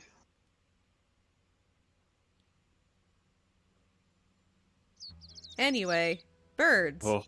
A blue sky fills the window outside. Morning light lances between the clouds and caresses his face, and he turns away. It's such a nice day. It's been about a week since the vampire, Delacroix II, joined us at the mansion. Even so, being on a kill-or-be-killed basis with them, we have yet to fully warm up to each other. Naturally, it isn't easy for our hearts and minds to close the gap between us. For now, the fact that he stopped attacking innocent, unrelated people has been an adequate improvement for us. Okay. Cece, let's go get breakfast. Bark, bark, bark, Cece responds with enthusiasm. bark, bark, bark, bark. Aw, I love you, Cece. Bark, bark. Yeah. Later, Saint Germain has been helping us with the living expenses for the past few days because we're still poor as shit. However, Living expenses, even though we're living inside his mansion. girls gotta eat. However, this is only temporary, and we are all determined to find a source of income. We all have our own ideas on how to overcome this financial dilemma, like spending less or finding practical work. Maybe I can start a side job at home to help everyone out. I have ideas about this, but because I have to wear gloves, I'm discouraged that I won't be able to do any detailed work. I touch my chest without thinking about it. I pull out... I rip my shirt off again. It accesses my heart and makes me a monster. Someday, will I be able to rid my body of the poison that flows through it? Monster! I can still vividly remember the words. Malice, hatred, hostility, and fear. I was attacked in the past by words that cut sharp as knives, by emotions that penetrated as deeply as any bullet. Oh. Cece barks, and I return to the present. I tuck my titties back in, put my shirt back on. He's looking up into my face as if concerned about me. 4-4. No, I'm fine. Let's go, Cece. Bark, bark. He barks heartily at this, making me smile despite how I feel at the moment. Does Cece have PNG transparent blocks? These He flies sure on does. it. Yeah. Today's victuals have been wait. Cute what? Have been delicious as always, Impy. Hey, gee, those are some big words. That's great to hear, though. But with only preserved foods, the selection becomes really limited. Oh, are you unsatisfied with these results? The meals of late are far from boring, as far as I'm concerned. It's a matter of principle. As a genius chef, I want to be able to provide a good variety of dishes. Since when have you been a genius chef? If I recall correctly, I thought you were a genius engineer. I really enjoyed the meals you make for us, Impy. Thanks, but only amateurs wait for the audience to get tired before changing. A first-class chef must always be creative. I see. What do you think, Van Helsing? I look over at him and see he hasn't touched much of his meal. Van Helsing? Aren't you hungry? Don't mind me. Haven't been eating much lately. Have you tired of the taste already? Does my cooking bore you? I don't want to make DRACULA jealous of us being able to eat human food. Oh, okay. Yeah. Yeah. Yeah. It's all delicious. The flavors are so delicate that I still find it hard to believe that you were the cook. Is that a compliment or an insult? It's probably the rat in your hair. Whoa. Anyone can cook. A compliment, obviously. It's the greatest praise I have to offer. Your appetite seems to have decreased since DRACULA =vertical came to the mansion. Are you worried about him?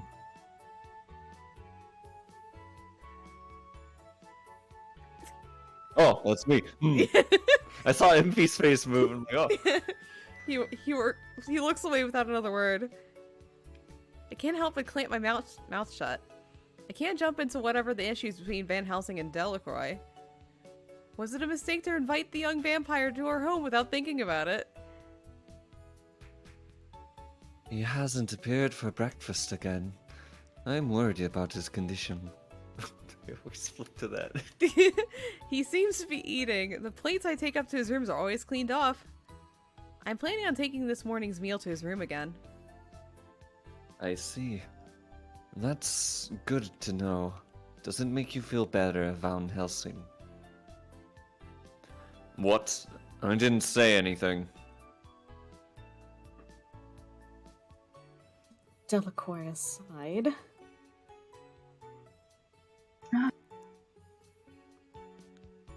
Victor, you've been awful quiet. You look serious, too. Do you have a stomachache or something? What? Who? Me? No. Nothing's wrong. You do seem down, Victor. Really? Sorry if I seem that way. I don't feel sick or anything like that. Victor smiles while he says this, but he still seems to be a little out of it. It also seems that Lupin has been running around to a number of different places recently. I haven't seen him lately. We haven't had the opportunity for us all to gather at the dining table together. What? All gather at the dining table together. What was I reading? Now that he mentions it, everyone has been busy with their own things, or has some sort of reason to be by themselves. I think the last time we were all present for a meal was before we started chasing Delacroix. I got it! Chef Impy shall lay out a great feast tonight. Are we having ratatouille? How Why? did you Why, to raise the energy level around here. Stuffing yourself with good food makes anyone happy. A feast. That may actually be a good idea. Yeah, I know. Yes. Cooking. That sounds like a perfect way to blow off steam, Impy. Let me cook too.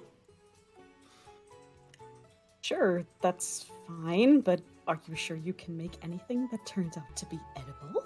Gunpowder is a good flame. Oh god. Oh, wow. Who do you think I am? I know what I'm doing. Leave it to me. See, I know she told me, but you really do love to cook, huh? I wouldn't have expected that of you at all. Heh, I'm looking forward to trying out the dishes from both of you. Impy's sudden suggestion has cleared out the gloomy air surrounding the dining table, and a peaceful atmosphere comes in. And then we'll have Deli join us and we'll all have a party. Impy mentions an unfamiliar name. Who's Deli? Huh? Oh, Delacroix. I got sick of saying his full name all the time, so I figured Deli works. Deli. I try it out. It is much easier than calling him Delacroix the number 2 all the time. Makes me thirsty. Wow. Jelly. Deli. I think that's a nice nickname that suits his adorable appearance. On the other hand, we could call him LaCroix. Whoa! It's another matter entirely whether he likes this potential or not. You and the big words. Yeah, yes. Good Thanks, job on make your him big up. words. If Deli says it's okay, I think I'll start calling him that. Impy, you said you could create a feast earlier. Do you have the ingredients to complete a task like that? We are still poor, in a poor financial state. If we don't have the money to spend, we won't be able to make a satisfying meal. These are tough times. You can stop worrying about money. We turn around at the sudden comment. Oh, hi, Lupin. Hey guys! What's wrong with you all? You look like hell. I'm gonna give you hell and Oh, where have you been? Nobody's seen you for the past few days. We've all been worried. I had some things to deal with. apologies for not telling you in advance, but here are the funds for our future activities. Money. Lupin turns a heavy-looking bag over the table and a mountain of bills fall out. Where did you get all of this? Oh my. That certainly is a heap of money. Just a bit of my handling fee. Well, All this from a handling fee? I don't really have a good grasp of money yet, but is this Don't much grasp enough the to money, Adrac. But okay. Is it much? We need that. Oh shit, my gloves are off. Oh Oh god, so much for dinner. no. Yeah. But is this much enough to solve our troubles? Our troubles are long gone. With this much, we could even buy ourselves an airship. An airship. I have no idea how much one of those would cost, but if Impy is this excited about it, they're probably very valuable. Then our money problems are over? seems that way. I see. That's great news. But, Lupin, this money, did you come by it honestly? Of course, mademoiselle. I swear on my name, Arsène Lupin. He smiles at me while he says this. And I didn't earn this money so we could spend it on lavish things. Let's plan our expenditures more carefully from now on. I'm not going to reprimand you, no matter where the money came from. But you must have faced quite the opponent to get this. Something like that. Quite an evildoer indeed, who's quite loaded.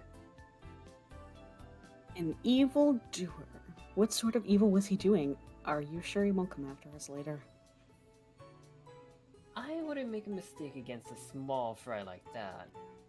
Also, I have to make a formal report to someone about what I did. Does anyone have an idea where Delacroix the Younger is? I think Deli's in his room. I just came from there and he wasn't in. Damn, where could he be? Deli. Impy came up with a nickname. Oh, I like it. It suits a little kid like him. Well, if he's not here, I guess I'll go look for him. I'll help. I'm gonna take some breakfast to him. I had already finished my own meal long before, so I stand to thank Impy for cooking it. As I'm clearing my plates, Saint Germain calls out to me. Oh, that's right. Miss Adric. Are you free this afternoon? Today, I have time. Then would you accompany me to shopping? I'd like to gather some good ingredients for our meal tonight.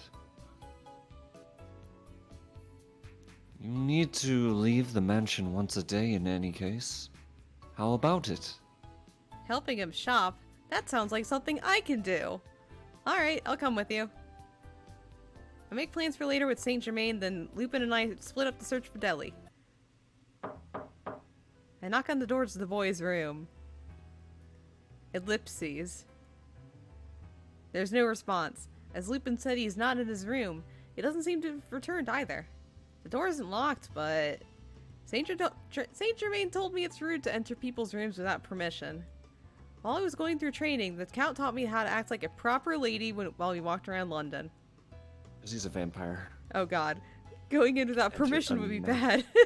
So, don't go in. I need to put his teachings in action. I nod to myself and get ready to leave. Get ready to leave. Ellipses.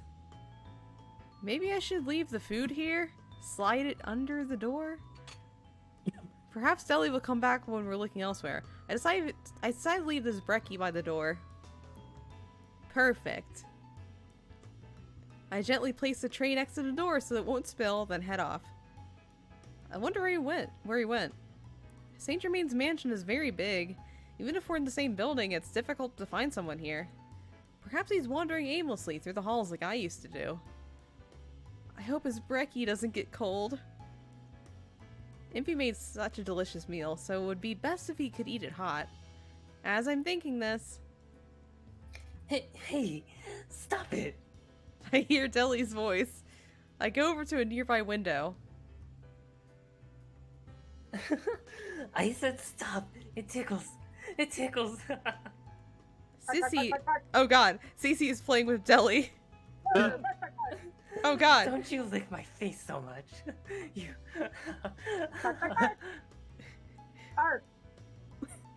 Oh, he looks like he's having fun. I look away and sigh softly. I'm glad. Deli's able to laugh. I don't know how, but somehow this makes me feel like things are gonna turn out alright. And suddenly, I remember the time I laughed, and how everyone paid attention to me for it. Maybe they all felt like I do now. I keep this thought in mind and head over to the garden, filled with a strange joy.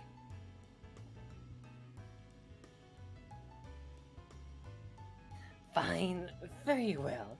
You may save under me. Is it an honor? Oh, you have potential. Obeying me without resistance like this. I shall give you the highest seat in my army of darkness. Darkness. Bar. Kingdom Hearts. Army of Darkness?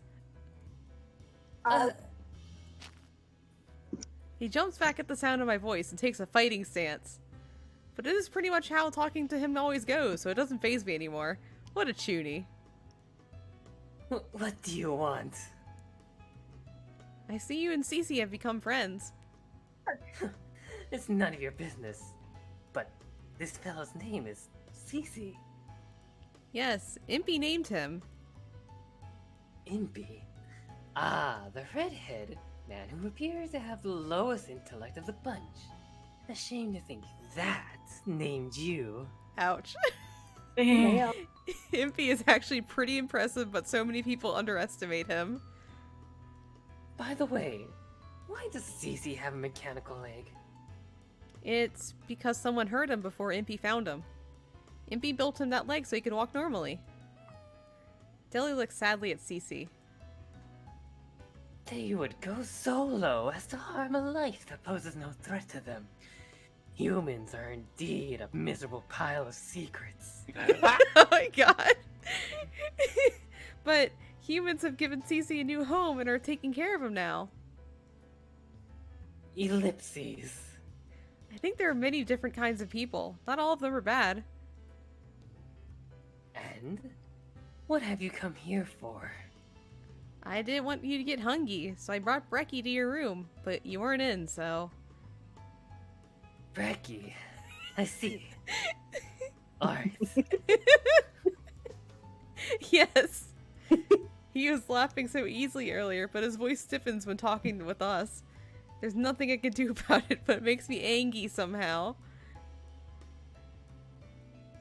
Oh, there you are. I've been looking for you. Lupin appears, breaking the silence. I have a souvenir for you. A souvenir? You aren't holding anything. Oh, excuse me. Lupin takes a large square of cloth from a pocket and lays it out on the ground. Welcome to the 1010 show. He slowly pinches it and lifts it up. And now there's a small suitcase sitting where the cloth had been. What? You're some kind of wizard. Unfortunately, I'm just a gentleman thief. This was a trick. Deli looks at him, eyes wide, as Lupin opens the suitcase. Pay attention to what's inside. You'll be surprised. What is this about? Deli turns his attention to the suitcase, sounding offended by Lupin's attitude. Inside the suitcase is... Those are the treasures of the vampires that I was supposed to take back. The case is filled with beautiful pieces of artwork and gems, all packed in next to one another. You had them all this time? Give them back. They belong to my people. Yes, I know. I stole all these for you. Stole? Lupin shrugs and pushes the suitcase towards the boy. Deli accepts it, then looks back at Lupin, seemingly in shock. I never steal for myself. I do it for others. I just found where your treasures were kept and picked them up. I looked into it and the people who own these items were all making dirty money. It felt good to steal from them. What is the meaning of this? I have no way to repay you for these. Even as he says this, he pushes the suitcase behind him with one foot, as if it truly is important to— Oh god, Emmett Selk is here! Oh my god. Don't worry, I'm not going to take them back. I've already been paid handsomely by the folks I stole these from. Oh, the handling fee you mentioned. Exactly. How do you like it, Sir Delacroix? This is how a real thief gets things done. Lupin spins once and gives the boy a graceful bow. I'm not going to thank you. I should be thanking you. Going after these artifacts allowed me to earn a huge amount of money in a way I view ethical. You know, just kidnapping it. Ethical stealing, wow, I see. So it's Deli who's to thank for getting you to take action. Hold on. You can't be possibly calling me Deli, can you? I will not be referred to by such a ridiculous name. Okay, Deli. Delacroix the second is a mouthful. It's not making fun of you, it's a step towards true friendship. What do you say? You don't like it? Of course not! Suddenly, Deli's stomach rumbly. Grrr. Oh, I left some brekkie by the door to your room if you want it. I don't need brekkie. Deli starts running back to the mansion, then turns back to us. I will not thank you. I'm not indebted to you at all. Lupin shrugs as we watch Deli run off. Lupin, thank you. Huh? There's no reason you should be thanking me. What's this about? I'm just speaking on Deli's behalf. Lupin smiles and walks back to the mansion. I turn to Cece, who's laying down quietly. Cece, do you want to go see Deli with me? Cece wags his tail and looks at me. I'm happy you made a new friend. Cece barks energetically. Who's a good boy? Oh shit, he came with us. Vegetables, meat, and seasoning? So many things. Oh We've god. got the mechanical part of Impy for... Wait. We've got the mechanical part Impy asked for, as well as the chemical Victor wanted. Now All we for can't cooking? go to back to the shop. We got drugs. Phew. Okay. It was like we finally have everything we... Looks like we finally have everything we need. As promised, the Count and I went to town that afternoon. Are you sure you can carry all that? I can take some of those. I mean, the drugs are like right out there. I can hide it. Oh, this is nothing. I could pay him off. You're already carrying something for me. Well, yeah, but I'm holding only a small paper bag with 2 apples inside. If, if one Adrac has 2 apples, and Saint Germain takes 1. How many apples do I have? The Count is holding 5 large bags. Okay, take notes. 5 large bags filled with meats and produce in each arm. It must be heavy. How That is a good assertion. Really, I'll take some. No need. It is a matter of etiquette for a lady to allow a man to have his moment of glory. What? What? What? One trip. One trip. One trip. Oh, shut up. I nod reluctantly at Saint Germain's picture-perfect smile. One trip. I wonder how much weight he's carrying in each arm. Must take an immense amount of strength. I look at my own 2 hands. I wonder if I'd be able to handle that. Van Helsing did say it was unbelievably fast and hardy during our training. Count, I'd really like to try one-tripping it. Oh shit. As I'm turning to him to say this, I see a boy selling papers to people around him. Extra, extra, read all about it! The boy steps in front of us and holds up one of the papers he's hawking. I wonder if something big has happened. I'm curious, so I look at the paper. The headline makes me gasp the moment I see it clearly. Violent terrorist Victor Frankenstein attempts bombing a passenger train. Military technology advisor Finis stops would-be attack in its tracks. May have been target of assassination attempt. A trimp. I dreamt. I see that the government has stepped up their search efforts in the hunt for Dr. Frankenstein. Victor would never try to destroy a train with people on board. He did disconnect the cars, but this seems over the top. We need to come up with some countermeasures. We need to head back and tell the others. You're right. We've finished up our shopping here. Shall we be heading back? Saint Germain smiles his usual smile and begins walking in the opposite direction of the mansion. Count? What's the matter? You're going the wrong way. Discombobulate. Oh. We're being followed. Oh shit. What? There are 3 of them. It seems that they're highly trained. Twilight, no doubt. Twilight's here. Yes, but try not to give away that we notice them. Let's let them follow us a bit and grow complacent. Come, Miss Edric, let's go. Oh, right.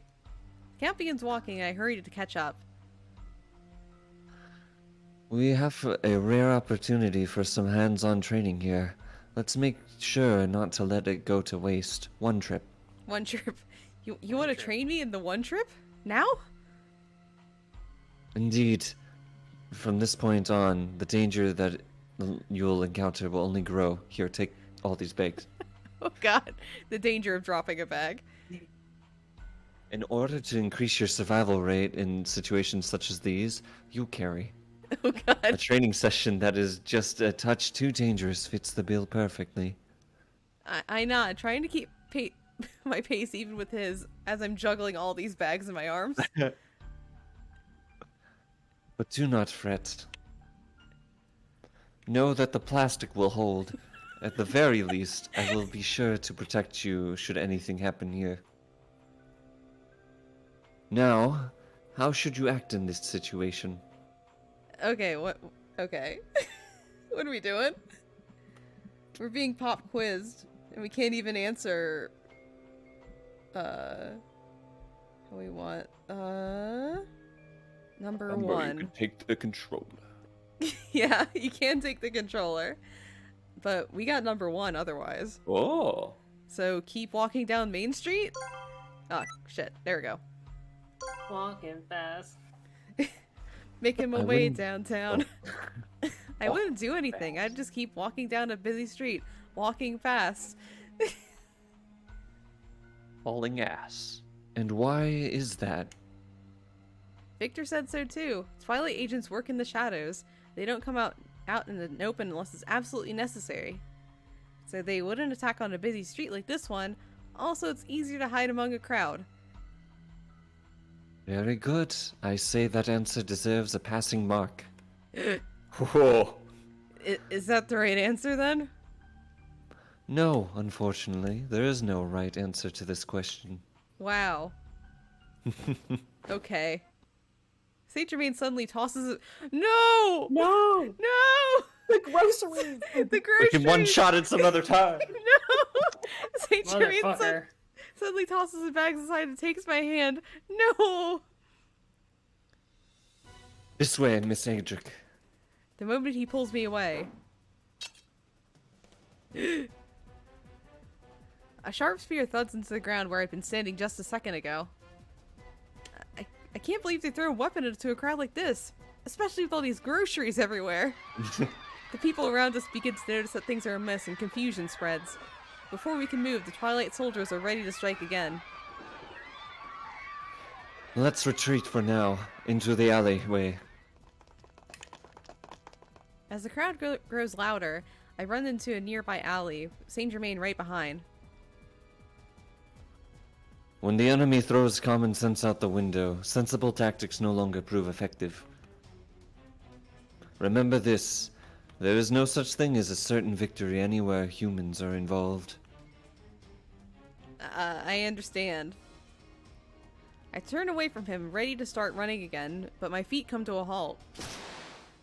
There are several Twilight soldiers standing before us with swords drawn. As I suspected, it was a trap to lure us away from the main street. Their tactics are very by the book. He says this softly and with a smile, as if this all falls in line with his predictions. Several of the men take cautious stances. There's no room to run in the narrow alley. Just as Lupin and Van Helsing taught me, I quickly check my surroundings. Saint Germain, I can buy us some time in this restricted space. I have a small smoke bomb in my pocket. Victor had given it to me just in case something happened. I close my hand around it as I continue. I'll distract them. Can you get past them and get help from the others?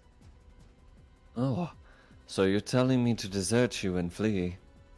Yes, the groceries are out there. Get them. Your objective is to capture me, but they might kill you. I appreciate your concern, but don't worry. These men are incapable of killing me. What? I have Jesus on my side. Without holding a single weapon but a Bible, Saint Germain steps in front of me.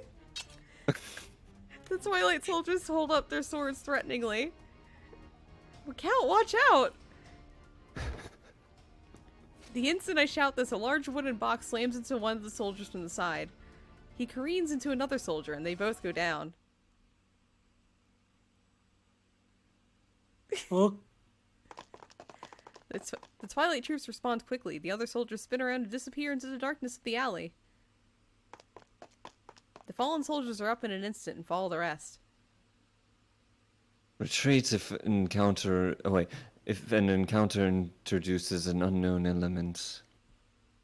It seems their fear of being caught and possibly disclosing information is greater than their desire to capture us. But what just happened? A new figure appears from around the corner as if waiting for a cue. Oh no, talking to myself again. Not again! Long time no see, my lady. I'm glad you aren't hurt.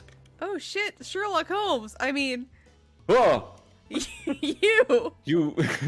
Oh no, you got the mixel-plick. No! Oh. Do you know one another? Not really. He's the mystery man who got in the way of our plan to capture Finis. Lupin had a really tough time with him. Ah, you speak of me as if I'm a villain. Here in this situation, I should be seen as a hero who saved you. Thanks. I guess. What can I say? Oh my god. I see. How funny that we encounter you here again. It's as if you'd been following us to begin with. I'll leave that to your imagination. But why did you save us? You were trying to stop us before. It's a detective's job to prevent crime, is what I'd like to say. But I'm actually off duty right now. It wasn't work that motivated me to act. If I might also add, does a gentleman need a reason to come to a lady's rescue? Okay, I see. Okay. And leave. He continues speaking without hesitation. Herlock Sholm suddenly stops to take a breath and faces us.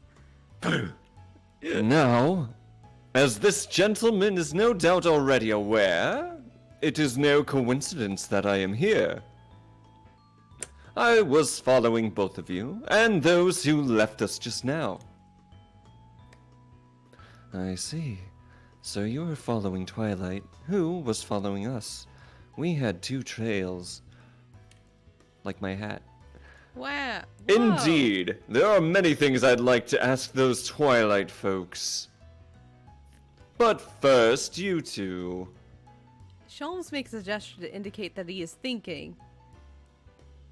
Within the past few days, a number of treasures said to have been owned by vampires were stolen, along with the fortune. The items were stolen using brilliant techniques. This was the work of your friend Lupin, wasn't it? My eyes dart around at this unexpected question. If someone like Sholmes find out it was Lupin's doing, then he's going to be caught. I take a few deep breaths. I calm myself down so I can speak with a cool demeanor while we speak. And then... I haven't the faintest idea what you're talking about. Ah! My words such stumble. Confidence. My words stumble out awkwardly. You're a poor liar. I did my best. Your genuine nature is one of the best things about you, but I must eventually teach you how to conceal your thoughts and sin of lies. Please do. While our conversation remains light, Saint Germain gently moves in front of me as if to protect me. And now that you know this fact, what are you going to do with us? I don't intend to do anything. This was simply to confirm the facts. I would have been fine if you denied it. But this young lady here... Now that I think of it, I never was properly introduced. Since we've been happily reunited, it would please me to know your name. Drac. Wait, is that like Cardia backwards? Since I have no reason to turn him down, I simply state my name. Is your name just the S of the H switched? Oh, well, fair's fair. I won't mention it ever. He tweaks his mouth as if chewing on something, then nods, seemingly satisfied. I've committed your name to memory. Thank you, Ari. Perfect. You got it. 10 out of 10, first try. Back to what we had been talking about. If the culprit of those thefts is one of your friends, for now you're not my enemy. As I said earlier, I'm off duty right now. Just an average citizen enjoying his day off. You say for now, which means there may be a possibility that you will become our enemy in the future. Yes. Well, we'll be enemies starting tomorrow morning, to be exact. I've received requests to assist Scotland Yard as well as from the military. It seems the British government is sparing no expense in attempting to capture the violent criminal Victor Frankenstein. There is a permission to kill him on the spot if it becomes necessary. No. Twilight and the military have quite similar tactics. Whose request are you going to accept? I will always stand by the law, even if the law is unjust. That is how we maintain order in society. We live in a society. We live in a society. Is that a child? Ah, shit. Although I have yet to find their true intentions, I will gladly cooperate with them if it means the law is upheld. Aha, your philosophy on justice is the polar opposite of Lupin's. Arsène Lupin, a gentleman thief who adheres to his own definition of justice. If we allow his methods to continue, and the masses emulate his ways, I believe it lead us in with chaos. Chaos. Chaos! Lupin would do something like that. I wonder. Whatever the results, a crime is a crime. Either way, I just wanted to give you a warning. A warning? Yes, if I am forced to seriously come after you, I will uncover your location and your scheme in no time flat. I suggest that you leave Britain as soon as you can. I see. There may actually be another option. France? Saint Germain glances over at me and relaxes. Wait, France still exists? But I refrain from that one. You did save our lives. I will take your warning to heart. Sholmes nods. Then, if you excuse me, the next time we meet, I may as well be enemies. Don't take it personally. Nothing personal, kid. But this Sholmes leaves us. What an unexpected encounter. Yeah. I continue to look in the direction he left in. I wonder why. Even though they look nothing alike, I feel like Sholmes and Lupin have something in common. Hey, Saint Germain, don't you think that Sholmes and Lupin are alike? Those two? Let me think. Both feel an immense responsibility for their actions and have unwavering confidence in themselves. Perhaps this stance is the common ground between them. You're right. They share that extreme self-confidence. I'm not in agreement with this accurate point. Though that may be, it's probably best not to mention any similarities to Lupin. Why not? When you escaped that train, it seemed that the detective Sholmes was toying with Lupin quite a bit. Toying? Sholmes? Not Lupin. Yes, he was quite upset about it. They barely managed to escape with Impy's help, but he was angry that the whole ordeal caused a delay in your rescue. He toyed with Lupin. That Sholmes person must be very skilled. It certainly looks like he would be a tricky one to handle. It does seem like our complications have been taken care of. Shall we go? I nod in response, but Saint Germain begins walking in a completely different direction than back to the mansion. Oh no, he's Zorro. He has no sense of direction. Oh god, Saint Germain, are we being followed again? I run up to catch up to him. I lower my voice to ask, when he stops and laughs. Ah, that's not it. Do you remember why we came out here in the first place? Oh, shopping. Shopping! The Count smiles and nods at my response. Because we had to buy everything over again, the sun had already set by the time we made it back to the mansion. They didn't just go pick it up from the ground? Nope. Then we report what had happened to us. When the topic turns to Sholmes, Lupin's expression becomes one of pure disdain.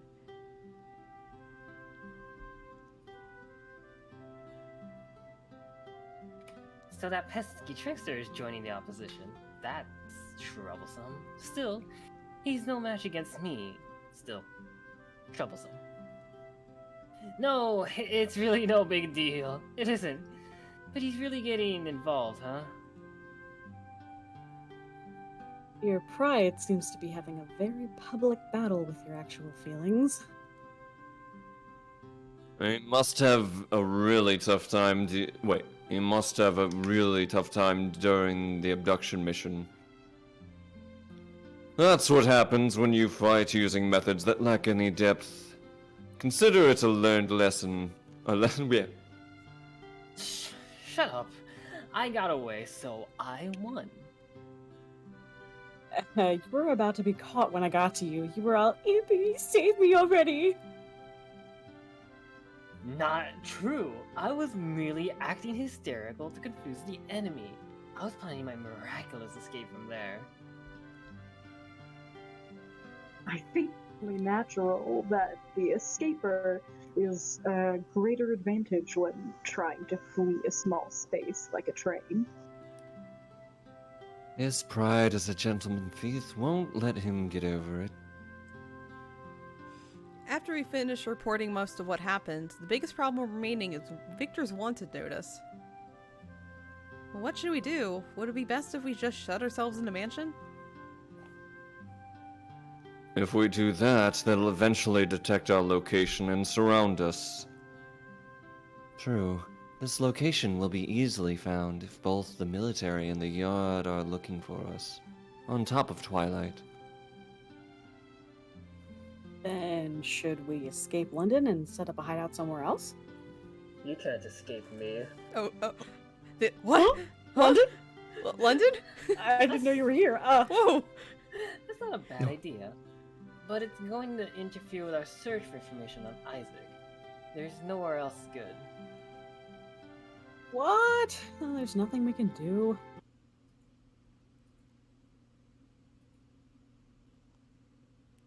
No, there is one way. Victor looks up at us all, and everyone's eyes are on him. Listen carefully, Adrac. I think Twilight and Finis are searching for you independently of the others. I don't think the British government is involved in the search for you.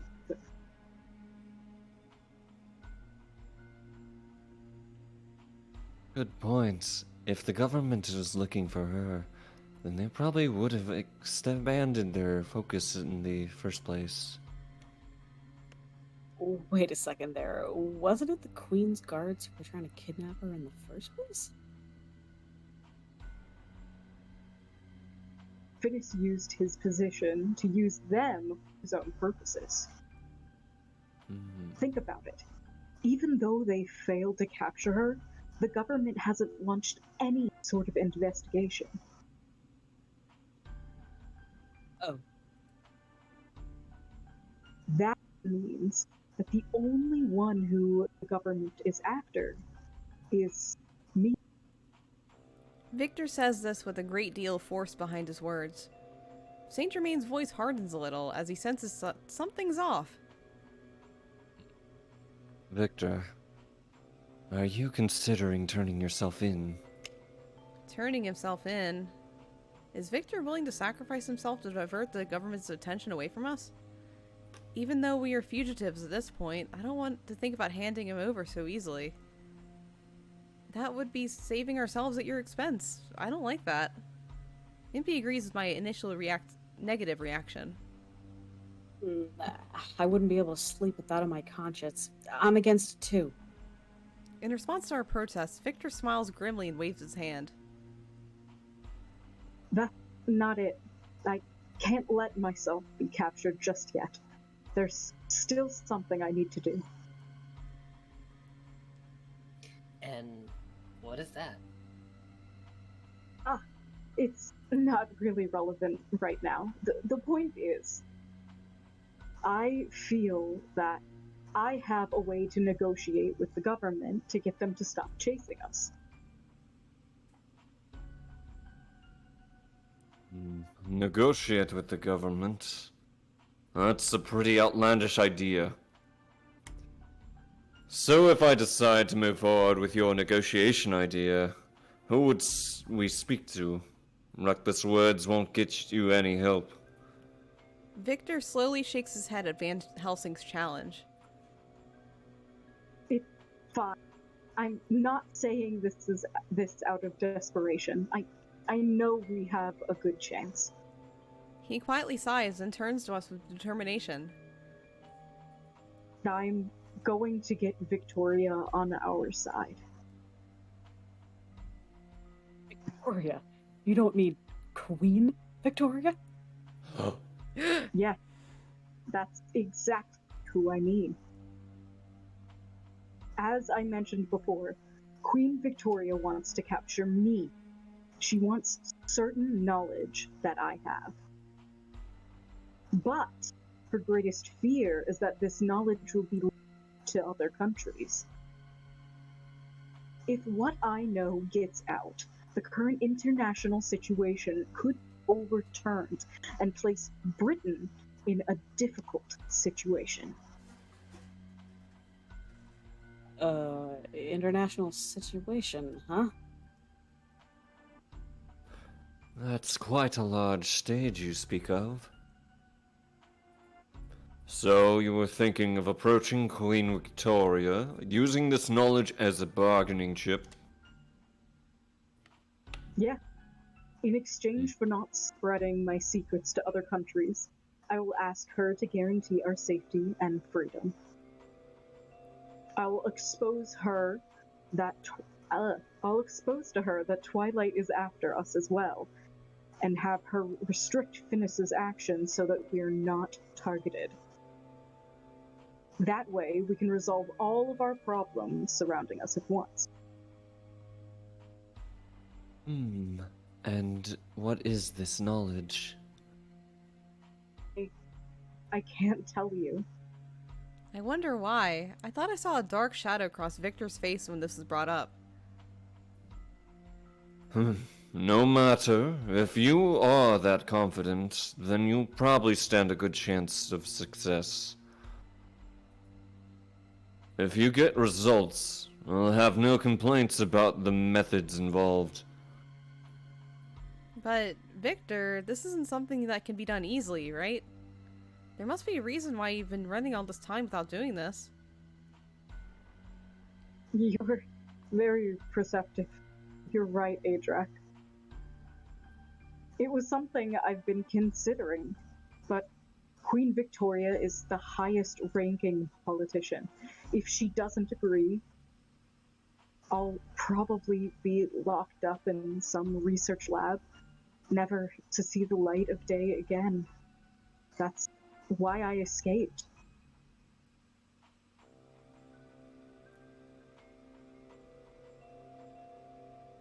Are you sure? You're going to have the most dangerous role if you're trying to use yourself as a negotiation piece. That's fine. I don't want to try to cause trouble for all of you. I see a strong light in Victor's gentle eyes behind his glasses. Victoria and Finis, we're up against the most powerful people in our country. If we miss this opportunity, we'll be swallowed up by their power in the blink of an eye. The more time passes, the tighter the new Twilight, the military, and the police is creating will be. Before they catch us, we have to make the first move. That naturally puts all of you in a dangerous position as well. I know it's a lot to ask, but I need your help. We all look at one another and then... Why not? I'm in. We have a breakthrough. We need a breakthrough either way, and if you say you're ready to take this on, I have no objections. Then I'm in too. It would be totally lame if we get caught and didn't even put up a fight before being thrown in prison. You didn't even need to ask me. Life as a refugee was getting pretty cramped. I was becoming bored with it.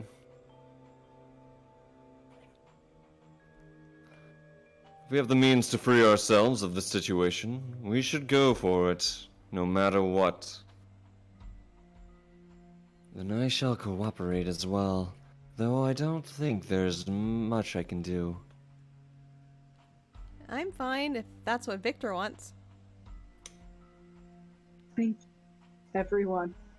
I promise I will repay you all for this kindness. Victor says this with his usual smile, but for some reason, it looks to me like his smile is forced. And I think that's gonna be it for the night. Okay. Let's save right here. That was a good one. Yeah. Whoa. Vampire. Oh, boy. Vampires. Vampires. And now we're on society. Yeah, so thank you everyone for joining us for another Code Realize reading. Again, we do this every Tuesday, so we'll be back next week, 8 p.m. Eastern Standard Time. Next Tuesday, whatever that is. And Thomas. And Thomas. And Thomas is here. And Thomas is here too. Let me see who's gonna raid. Thanks for the hosting again. Yeah, thank you. Yeah, thanks for joining in, guys. It's so fun. It's so fun. I was waiting for Delacroix to pop up. I was like, yes. You're love ready. Deli. That was so good. Yeah. Like, you picked the perfect voice for Delacroix. It was just so good. Perfect. Okay, my Twitch is lagging. But I think we're gonna go. We're gonna raid Blackheart Wings. She does Stardew Valley speedruns, so we're gonna go there. Oh, nice. Yeah. Hell yeah. Surprised that she's still streaming, but let me see if she actually like. Yeah, she's still going. So yeah, let's go. Yeah, thank you everyone for joining us again. Again, we'll see you next week. So yeah, everyone say bye. Bye. Bye. Yeah, let's go.